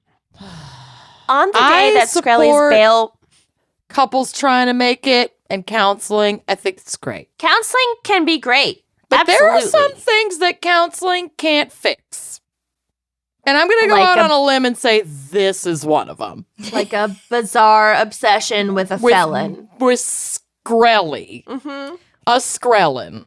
With a Ponzi scheming rat-faced pharma douche bro. I wonder if this could be categorized under that phenomenon of women being obsessed with incarcerated men. Yeah, there's it's like a something philia. It's a philia. There's a philia. Well, our good friend Elizabeth Greenwood, author of that book about faking your own death, playing dead, has a new book. I'm not intentionally plugging this, but I'm just really excited to read it, called Love Lockdown, about this whole thing. Yeah. And I will be reviewing it on a future GAC episode. I'm so excited about that book, but also Christy still fucking plays herself because she doesn't even get the benefits of the other crazy women in Love Lockdown. Thank God. What are the benefits? The benefits are, you know where he is. He's not cheating on you. Oh, yeah. He responds to you all the time because you're the only thing in his life. Yes. Yes. Yeah. Yes. Yeah. Yeah, that's why I'm confused about like where's the payoff here? Oh, we're all confused. Okay, so Join us. Welcome. why welcome. the Oh, you're Schadenfreude is so sweet. Welcome. Yeah, you're confused too? Okay. Yeah. Have a seat. Tea's Welcome. on. There's bars in the kitchen. Cookies cooling by the sink. On the day that Shkreli's bail was revoked, Christy made arrangements for someone to take custody of his cat for him while he was in jail. I mean, Kind of sad that he's a cat person, if I'm being honest. Cats and rats, they have a long history. True. And then she filed a story about the events of the day. Shockingly, at this point, her editors at Bloomberg still had no idea about her personal relationship with him. Or they did, and they're just like, well, she's close to him. She can get some information. She would get her ass fucking fired. As soon as they this knew. is not good. I guess. She began visiting Shkreli in jail, on one occasion choosing to do so on the same afternoon that she had scheduled an hour-long counseling session with her husband to try to save her marriage. Oh, she double booked. She was 52 minutes late to the hour-long appointment. Oh. That's not just traffic. No. I mean, been there, but also... I mean, I'm late to everything, but like... late? Showing up 52 minutes late to an hour-long therapy session with your very husband bad. to try to save your Save marriage, is It's like very bad. That's a big fuck you. It's too not great. clear. It's not I'm great. over here having sex with this rat, so... Mhm. Not even sitting several feet apart, not touching that True. rat. That rat fingered me in a wine bar once in Murray Hill. Would go back. Would go back. A rat fingered me here, would go back. I need to find the wine bar. A rat fingered me here once. Would go back. I need to find a wine bar in Murray Hill and leave that review. 5 Done. stars. Okay, so 5 stars. So anyway, she would later say to this Elle reporter, and again, please read the full article. It is so good. Quote, these are incremental decisions where you're like slowly boiling yourself to death in the bathtub. Wait, who said that? Christy. About herself. Very self-aware. Is she? She gets points for that. Wow. The cognitive dissonance. Right. The gymnastics she has to be going through to justify any of this. I don't get it. I know. So ultimately, Shkreli was found guilty of 3 of the 8 counts he had been charged with for like whatever kind of fraud and was sentenced to 7 years in federal prison. That's it? Bye-bye. Well, I mean, yeah. He like stole money from investors, but like probably most of his on investors paper, were rich people. Yeah, okay. I get it. Hypothetically, his crimes were way fucking worse than that. So I get it in like a court setting. Yeah, his crimes had nothing to do with the jacking up of the prices because that's totally allowed under capitalism. Right. I know. So us as ethical, moral he defrauded individuals. rich people, Right. and therefore he must pay. And they're pissed. So Yeah. now he's seeing some quote-unquote consequences. I know. That just sucks. I know. So during his sentencing hearing, emails that Shkreli had sent to Christy, who was identified as Individual 1 Yes. The ultimate diss. from prison, were cited by the prosecution as a reason that he should not be shown leniency because basically the email transcripts of the email showed that like he felt no fucking remorse Sure. and was faking remorse for a Yeah. shorter sentence. Right. If Like you that. do. Yeah. It was when Christy heard the emails read aloud in court that she realized she needed to come clean to her bosses at Bloomberg. They Oh. would have found out because it's fucking Yep. public record. It's when her rat ass was backed into a corner that she realized. Individual 1, the anonymous female who worked at Bloomberg, who was continuously reporting on Martin Shkreli. For years. Oh my God. Yeah.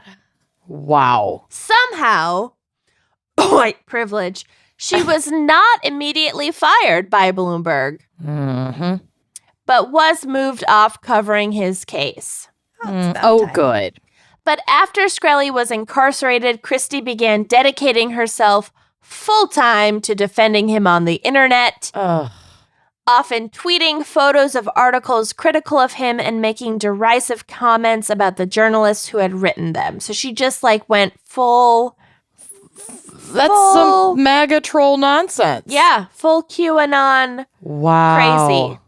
No. She was I then- mean, love, am I right? It makes you do crazy things. It's so fucking... It's so beautiful. so beautiful. She was then called into a muting. I'm Mute drunk. yourself. I wish. She was called into a meeting with Bloomberg editors who expressed concern that her behavior was biased and unprofessional. Yeah. And she didn't see this as a wake-up call. She just resigned on the spot. She was like, you think I'm biased? I resign. Well, we do not like being faced with accountability or consequences. Yeah. So she's just going to dip. Okay, bye. She was now unemployed. And surprisingly, or unsurprisingly, no publishers were interested in her book proposal, which outlined a sympathetic retelling of like the world's most hated man. You don't say. And her proposal was like, let's explore how, quote, he'd built his companies from scratch. He could summon data with a near photographic memory. I'm sorry, from scratch? By like buying them or defrauding other people. Cool. Jesus Christ. From scratch with a bunch of money he had stolen from other investors. Right. By buying expired patents from Sure. other pharmaceuticals. Okay, all right. And his villainous public persona was a mask. It's a rat's It's the mask. mask that he wears proudly. Her personal life was not going much better. Her husband was fed up with the Shkreli obsession and they decided to divorce. Okay. I'm shocked. Shocked. Very upset. This whole Thought they were time. gonna make it. I thought they were going to make it. I was really pulling for there them. is no such thing as love anymore. I thought they were gonna make it. They're going to make it. I really believed in them. Christy Put my had all into this. been religiously visiting Shkreli in prison for like months. She's like the only one who cares about him. She visits him in prison. She has lost her job, lost her marriage. Everything. He's all Everything. she has now. Yep. So of course she really is like, I know I've said this already in this episode, but she's like a snake eating her own tail. Like she's lost everything, and now this one thing that's gonna implode that has She already has imploded her whole life. given up everything. Yeah, no, for not him. you're right. She not made lost. choices. She did. 1,000%. But still, Yeah. it's just It's like kind of this pathetic. love lock. It's kind of this love lockdown, women dating men in prison phenomenon flipped. Yeah. Because now she's lost everything and she's relying on this jackass who's going to be in prison for 7 the years. next 7 years. Yeah, to like validate her and And now he is all she has. Oh, God. Ugh. So she's visiting him religiously in prison, and she confesses to him that she's in love with him, and he tells her he loves her back, and as eventually a friend though. Anyway, bye. and they hot chick I've been dating online. Tweet her. they get engaged. Oh, okay. Oh, well, okay. great. I really believe in them. Christy, now 38, chose to freeze her eggs in case she was too old to have children by the time he got out of prison, because she would have been 45 by the time he got out. I support women having agency over their own bodies and having kids as old as they want, but maybe in some cases like this one, it's a natural fail-safe that we should trust.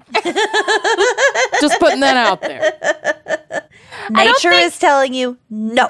I don't think Martin Shkreli has any interest in having children with you. Yes, but Lady? she's gone so off the deep end that if you think this woman is beyond such acts as scooping condoms out of a trash can or quietly going off of birth control, I'm sorry.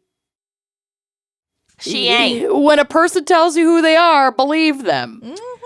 However, so she has divorced her husband, left her she's like living in like an apartment. She had like a nice home with her husband, whatever. She's left her job. She fucking probably tanked her own prestigious fellowship at her master's program in journalism.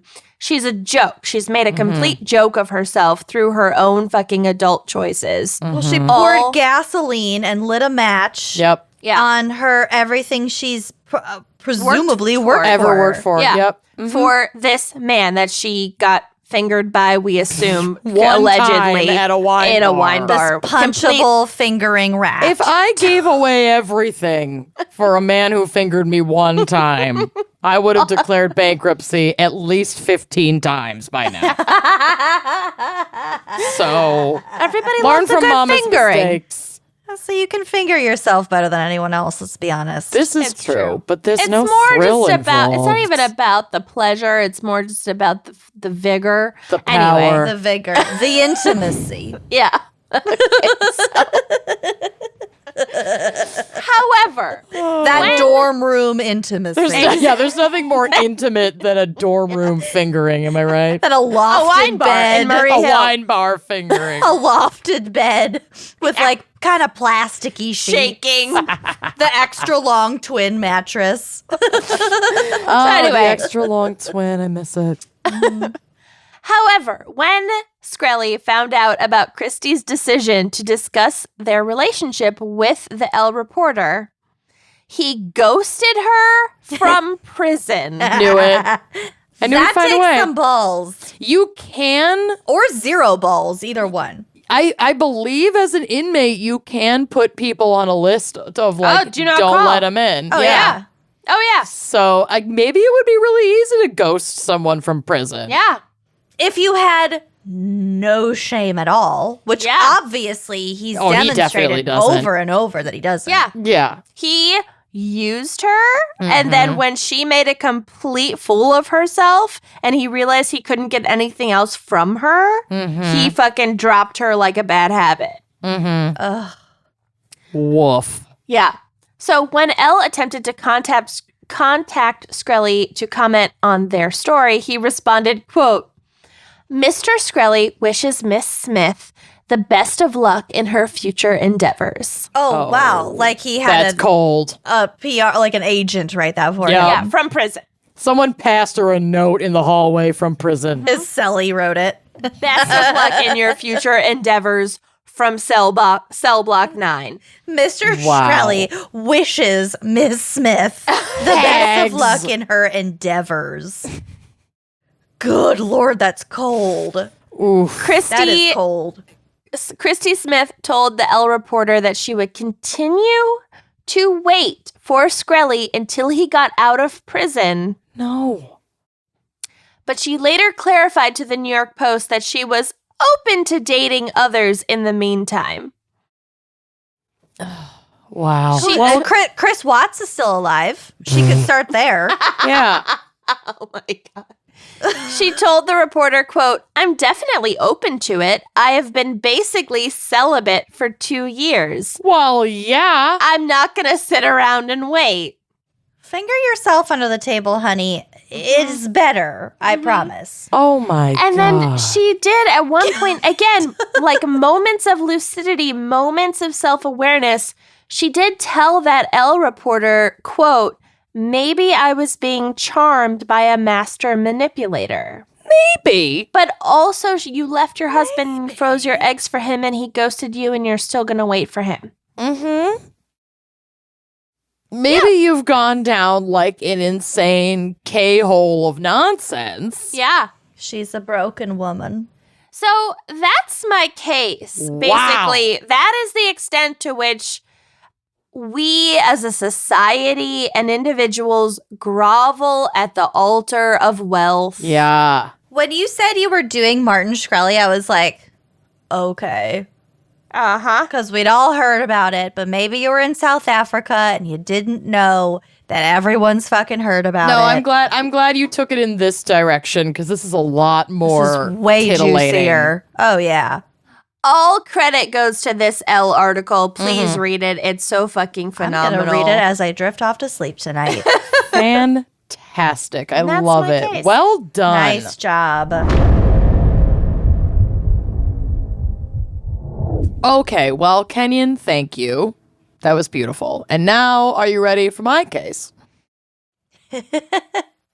Oh, very. I think so. I mean, probably. So, this is something that I'm sure I am in the minority of people who weren't aware that this had happened. Because it's just, or it's one of those things where, like, it's so bonkers and from long enough ago that it's just been like whitewashed Buried. out of history. Uh-huh. And I'm hoping Good that chance. it's that and that it's not just me not paying attention. So we're going to go back to another time, a distant time. 1889, which is Ooh. still only about 30 years before my grandmother was born. I was going to say, Okay, great, no, great vintage. 48 years before. Good Lord. Yep. Hobbies of that. Hobbies Your of that grandma's era. a vampire. She was there when this happened. Hobbies of that era included not bathing frequently, I imagine, being hungry, continuing to slaughter communities for the gain of the wealthy elite, and so honestly, not much has changed. No. Yeah. So, for the industrialist elite, it was incredibly important to have a place to get away from the fumes and the pores. And on the East Coast, one such getaway was at stunning Lake Conemaugh, Brett Kavanaugh, located east of Pittsburgh in Pennsylvania. Lake Boof. I Lake like how all of Boof. the like late 1800s wealthy retreats have now just been completely enveloped by like urban sprawl. Yeah. Oh, yeah. Yeah. Well, this one imploded on itself Nice. long before urban sprawl could reach it. Okay. So where was I? Blah, blah, blah. As History.com so perfectly put it, quote, their secret retreat was a place to fish, hunt, and consolidate their power. Of course. Nothing ever changes. Super. Yeah. It's like that one tree in Manhattan where everybody went that is now like 55 Wall Street or whatever. Right. It's like So a among literal those tree. elites were Andrew Carnegie, Andrew Mellon, and Henry Clay Flick. Does the college Carnegie Mellon ring any bells? We have friends who went there. The Andrews. Yeah. So these men were colleagues and friends in their shared love and industrialism, like literally Carnegie Steel, and these guys like built all of the railroads. They were famous union busters. They like monopolized a fuck ton of real estate. They were just fucking patriarchy royalty.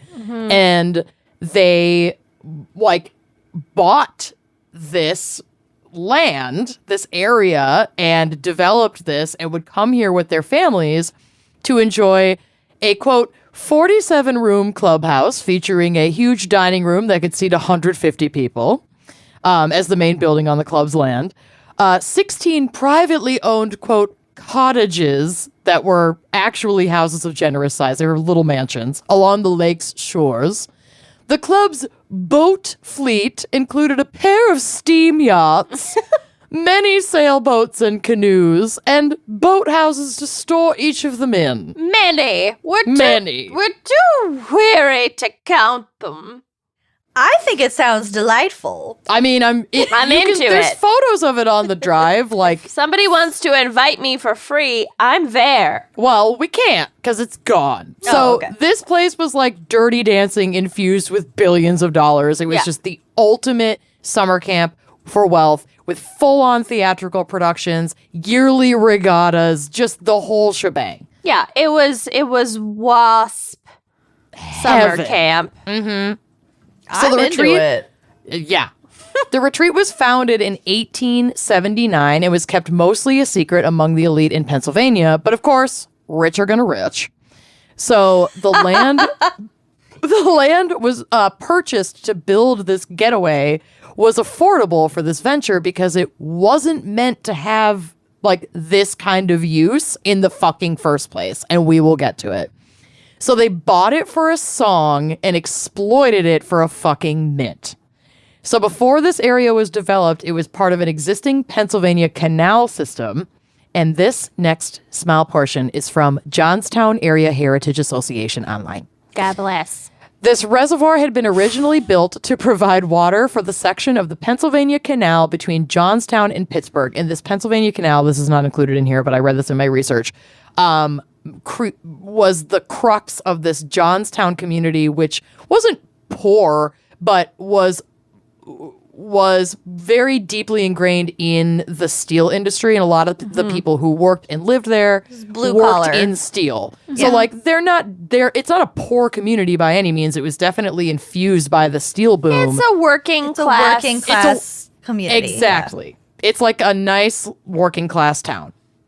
So, however, the canal system became obsolete almost immediately after the reservoir was completed in 1852. Very little maintenance was performed on the dam that created this reservoir during its existence, even though it broke once in 1862, and this break caused very little damage as the reservoir was only half full. So they'd had some issues, but it wasn't. They didn't really take care of it. Yeah, they didn't really take care of it, but they weren't really using it anymore anyway, and it wasn't a recreational area, so it was like, fuck it. Okay. In fact, one previous owner removed the drainage pipes beneath the dam to sell them for scrap, which meant that there was no way to drain the reservoir for repairs. Ooh, it's a reservoir. No. It's a reservoir without drainage, and y'all, you have no idea how much fucking worse this gets. A reservoir without drainage for repairs It isn't is a just reservoir. a giant unwieldy hole. Yep. It's a quarry. Wet hole. It's a water hole. So the reservoir and dam passed through several hands before the South Fork Fishing and Hunting Club bought it in 1879. So when these turds bought the property, which included 160 acres of land, the man-made lake, and the South Fork Dam holding all the water in that lake, they invested the bare minimum in making it look fucking gorgeous and stocked the lake with expensive fish for, like, sport. Amusement, yeah. But they didn't invest in the infrastructure required to actually support the area being used in this way. So they did not reinstall drainage, the pipes that had been sold for scrap. But they did install a net at the South Fork Dam's spillway to keep the trout in. And as we know from how fucking nets work, they don't just keep in fish, but also any debris that should be able to pass through, thus further clogging the water's ability to drain properly in an already terribly, like, so they basically drained. turned a functioning canal into a giant clogged gutter. Yep. A clogged, And then a clogged filled it toilet. with fish, Okay. put a bunch of yachts on it. Okay. Oh, and also physically lowered the dam itself so as to build ample passage atop it to accommodate the width of 2 carriages across, so that 2 carriages could get across it at the same time. So nobody had any idea what a reservoir was. Oh, they did. They just liked didn't a lot care. of stagnant water. They didn't care, and it was the 1880s or what, 1870s, and there was no fucking regulation for this shit. They were just rich people who bought this land and developed it, and nobody, even though people were like, this is not gonna be good. So there weren't like massive unchlorinated pool. So Pretty much. there were no like civic engineers involved at this point. This is all private property. Yep. It's all rich people doing whatever Yep. the fuck they want with it. Okay. Yep. Okay. So the lowering of the dam left the dam only about 4 feet above the water level of the man-made lake. So like one heavy rain and it's gonna flood. Well, funny you should say that. Yikes. So early in the summer season of May 1889, about a dozen families were settling in at the lake, and this is far fewer than would have been there in June or July, so they were just really relaxing and enjoying their quiet and uncluttered access to the resort's amenities. On May 28th, inclement weather put a damper on the guests' plans as a massive storm rolled in that dropped 10 inches of water on the area in 24 hours. So just like in that's so much fucking water. That's a lot. It's a lot. Like under any That circumstances. is well over flash flooding situation. Yes. And, you know, if you've ever driven through Pennsylvania, like it's quite mountainous. And most of these towns, especially if they're like along waterways, are like in valleys of these, you know, they're not like massive mountains, but it's a mountainous state. So yeah. Okay. So this, like you said, that's a flood under any circumstances, but this is on a man-made lake, all blocked the fuck up with expensive fish and garbage With only and no 4 proper inches drainage. of fucking 4 feet, but leeway. yeah. 4 feet, That's but yeah. absurd. 4 Right. feet, but yeah. 4 feet. Which is basically as good as 4 inches when you get to this point. So it really wasn't a good situation. Yeah. And depending on the whole area of this reservoir, Yeah. 4 feet, yeah, like Amanda said, might as well be 4 inches. It's not a failsafe by any stretch. No, you need but, like 40 feet. But at least their Cadillac level carriages could get across. yeah. So by May 31st, the club manager, Elias Unger, was a little nervous. The water was steadily rising, so he called in a group of Italian laborers to literally just start digging in the mud and the rain in a pathetic attempt to create drainage passages for this increasingly fucked situation. That's not going to do anything. It's currently raining. Yeah, spoiler alert, didn't help. Oh, no. So I hope that funny image can carry you through the sharp turn this case is about to take. Old-timey racism against Italians. Yep. Gotta love it. Gotta love It's like the drunk as a Russian gravedigger. We're coming back to like drunk as an Italian drainage ditch. Emergency drainage ditch digger. Oh, God. These poor fucking bastards are just like being paid nothing to do nothing. This was never gonna work. They do. Of course, they had to. They're fucking. This still, is how they're it's gonna. still hard work in the rain, but yeah, it's not gonna help. No, Also, shoveling mud, like dirt, is heavy enough. they're paying them But absolute dirt plus garbage water. to do back-breaking labor that will absolutely do nothing. Yeah. It's Nothing. infuriating. Yep. This is really sick. So, it gets you guys. You fucking don't.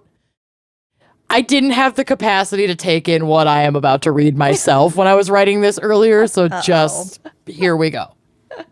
So on May 31st, 1889, the dam burst and a 40-foot wave traveled 14 miles, descending directly on Johnstown. Oh, my steel town below. God. According to history.com, A tidal wave. literally. A tsunami. Literally. According to history.com, quote, the flood was as wide as the Mississippi River, like the widest part of the Mississippi, and 3 times more powerful than Niagara Falls.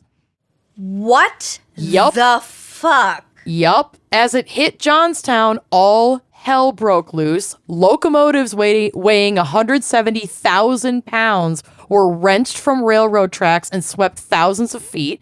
Debris piled up over 40 feet high. Some of the debris caught fire as it hit bridges and buildings. Oh. People were sucked from buildings and tossed into a raging torrent. End quote. No, this is the opening of that movie. It's tsunami. a literal tsunami of wealthy runoff devastating an entire town. What is that movie called? The Ben Affleck? It's not Ben Affleck. It's Ewan McGregor and what's her face? Tobey Maguire. Jake Tobey Gyllenhaal. Maguire and Naomi Naomi Watts. Campbell. Naomi Watts. Fuck. Yeah. No. Fuck. That Indonesian tsunami. Yeah. It yeah. sounds This- a lot like this. It's this like 10 miles from Pittsburgh. It's this, but totally preventable. 1,000%. Oh my God. How big was that fucking reservoir to produce a 40-foot wave? It was real fucking full of I mean, it was a huge man-made lake. I mean, this whole place is on like 160 acres of land. Like, it's not And not small. even just water, but also like all the sludge that had built Oh. up because there was no drainage. No the fucking mud. drainage. It wasn't a natural lake, so all of that shit. It's All of it. Oh. so bad, you guys. So one Johnstown resident named Gertrude Slattery, who survived the devastation, said later in either like an interview or something that she wrote in, quote, pandemonium had broken loose, screams, cries, and people were running. It was a moving mass black with houses, trees, boulders, logs, and rafters coming down like an avalanche. And there are photos on the drive. All because They're not graphic, but it's like, it's so shocking. Like we'll get to it, but it won't give anything away if you look through some of these pictures while I'm kind of continuing on. But it's God. just so Oh my God, horrific. there's a house on its side. Oh yeah. super apocalyptic. Oh my All because rich people God. wanted some summer escape on a lake, but they weren't willing to pay to drain it properly. Yep. That they wanted it to be exactly how they wanted it. Right, They without- don't give a shit about the engineering of No, a exactly. They reservoir. didn't, and they knew is the thing. Like they knew that this was not a great idea. Obviously, I don't think they foresaw it being this fucking devastating, but they were just like, meh. We're not required to invest in that kind of, like you Yeah, said, it's- infrastructure, so we're not going to do it. The problem of the public commons or whatever, like you're not going to pay to keep something that is a public good and everybody can use it, you're not going to personally pay to maintain it. Mm-hmm. There's a house. There's a picture of a house on its side with a full-ass tree. Yeah. Running through the side of it. Oh, yeah. Holy shit. It's absurd. No, you're not alone. I never heard about this either. Okay. I'm not like glad, but it's like, as I was writing this, I was like, am I a complete idiot? Because this is so I've never heard of bonkers. this. I mean, So if the you're a survivors- complete idiot, all three of us are complete idiots. So I'm in good you're company. in good company. Love it. You're in So dumb the survivors company. knew exactly who was to blame for the carnage that wouldn't even become completely clear until days later when the water finally fully subsided. So a small group of survivors marched to the resort to demand accountability, of course receiving none, and were much kinder to the resort than the resort had been to them. The damage from the demonstration consisted of a few broken windows and like pieces of furniture.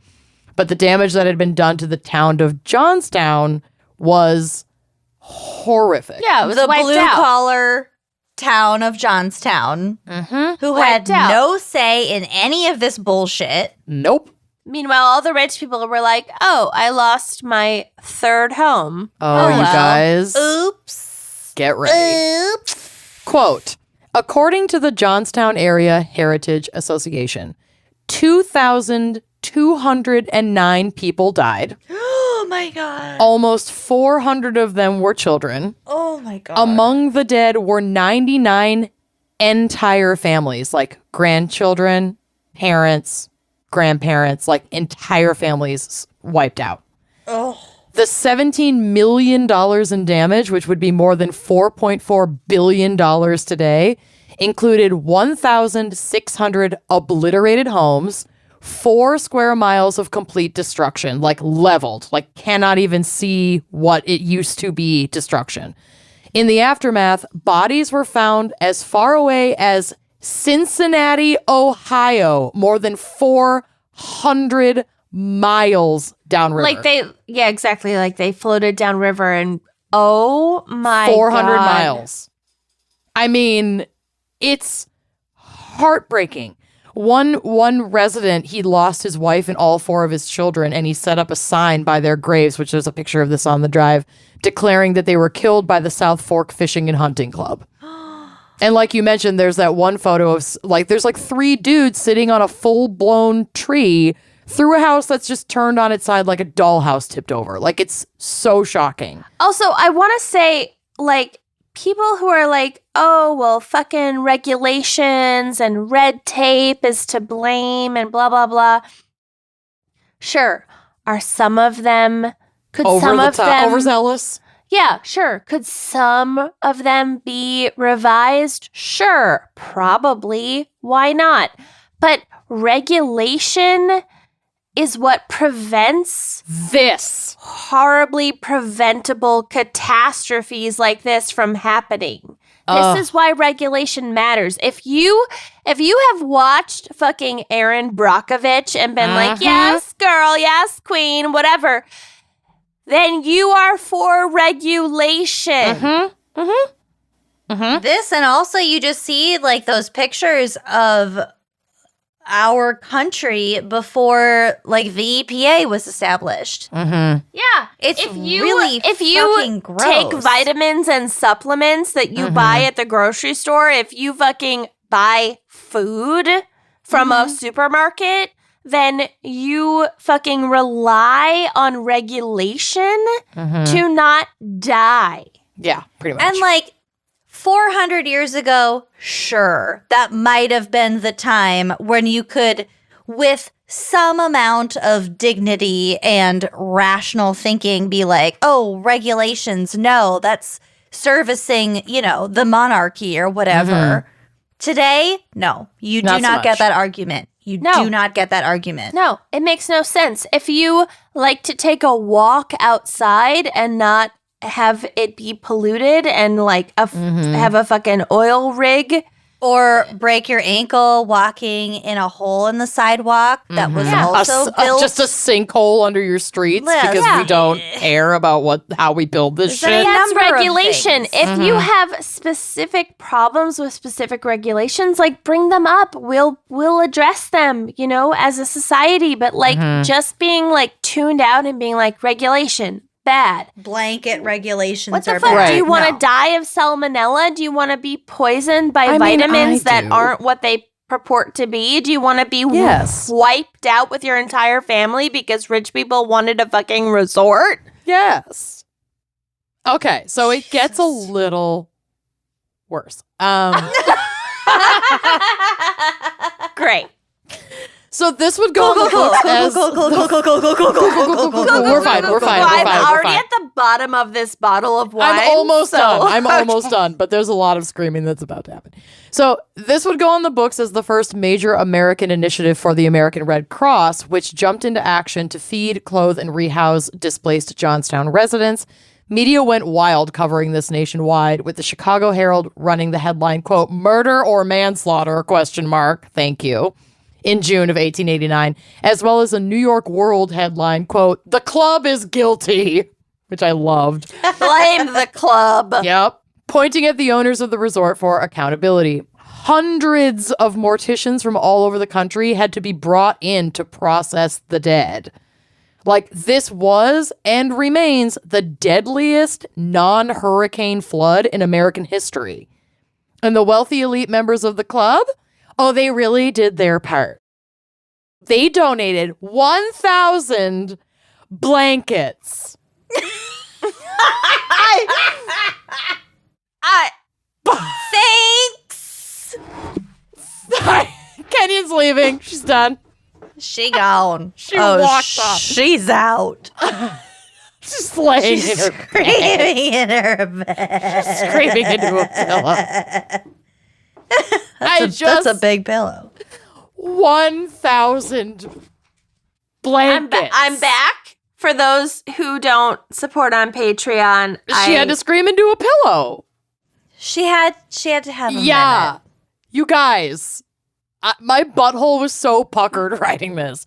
Fewer than half of the club members, and there were like hundreds, contributed to ongoing relief efforts.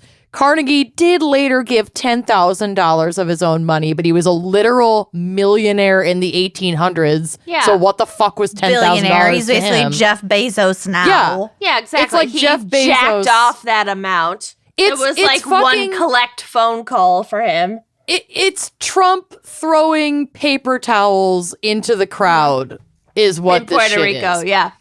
So Carnegie also built a new library in Johnstown, which, like, thanks, I guess, but dude had already built 2,509 libraries across the U.S., so it's not like this was some grand gesture. He was probably going to build it anyway. He just was, like, getting around to it. Exactly. Douchebag. So let's just, quick reminder, there's still a fucking college named after these dick leaks. I just hate them so much. Here's a library. Oh, thanks. It's also... Thanks. Could I have a house? That'd be great. We've built 2,500 libraries. You killed my whole family? Honestly, so I don't feel like reading right now. I don't know that I've sneezed 2,509 times in my lifetime. So them donating a library. It's so stupid. Yeah, so, like, can you rebuild my fucking town? Right. So obviously their negligence was to blame for this disaster, so they're going to be held accountable, right? Right? No. No. It's America. No. They got a pass in court on the fact that the rain which caused the flood was an act of God. Oh, yeah, act of God. Oh, yeah. And claimed that they'd lowered the dam by only 1 foot, which is known to be a lie. They lowered it by over 4 feet. And this was confirmed years later by a hydrological research team that happened in 2013. So at the time of this, like, court hearing or whatever, all they had was a rich dude's word against a poorer town.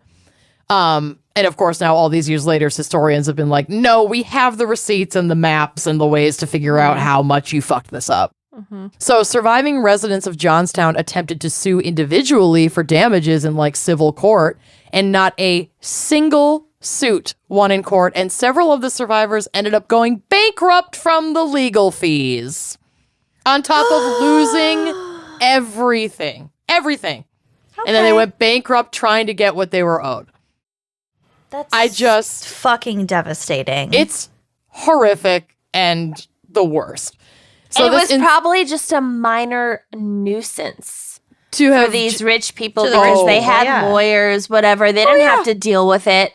No. They're like, oh, shoot, we can't use this resort town anymore. Move on to the next. And like Kenyon said, it's a nuisance for them to send their lawyers off with their bottomless pockets to just make this go away, while these people are they've already lost everything and then using the rest of what they have to try and be compensated, and then they lose in court and they have to fucking declare bankruptcy. Well, and it's like compensation, yes, but it's also just At least justice. they had their library. Oh, yeah, they got their library. They have all those books to read.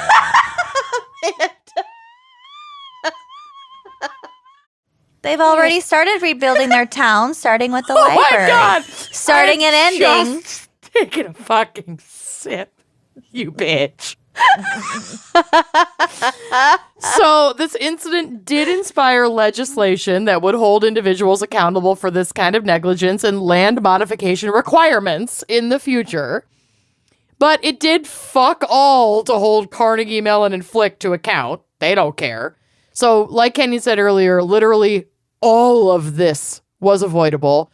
All of these people died for no reason. Not a single person responsible ever had to pay the price for it.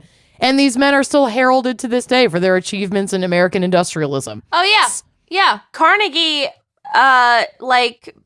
is the Carnegie Endowment is still like supporting all the arts in New York and NPR. Oh, yeah. And These guys were whatever. big arts turds. So let's just give a big fuck you to every facet of revisionist history and remember to be critical of the whitewashed facts that were fed. And I'm as guilty of this as the next person. Well, yeah. Well, we all had the raised in the same same education. system. Exactly. Yeah, exactly. So that is my case that I didn't know anything about and then screamed into a pillow over all day. Well, also remembering the 2,209 people who died from this specific incident, the countless number of people who died because of Kenyon's case. Mm-hmm. Yeah, and because they couldn't get HIV medicine. Also, everybody in fucking Flint, Michigan who can't get access to decent water. Fucking the list goes have on. clean water. Sorry, I scared Ray. I'm sorry. Yeah. I'm sorry. They still don't have clean water. I hate it here. It's a lot. It's a lot. It's a lot. Very, very special thanks to our fan pickers, Dalen or Dale. Calls it as we sees it. D-call. And BFF D-call. Lindsay. and their BFF Lindsay. We love you and we're sorry. We love you. We're sorry. Thank you for picking this topic. We could have gone. This could be its own podcast. It was a wild ride. You cry. Poodles and pills. I don't know. How does that song go? Poodles and pills. I don't know. Lucy's the only one who knows. I don't know the lyrics. Seriously. All right. Love you all. Bye-bye. God. Donate to a charity as soon as possible. See you next week. Love you.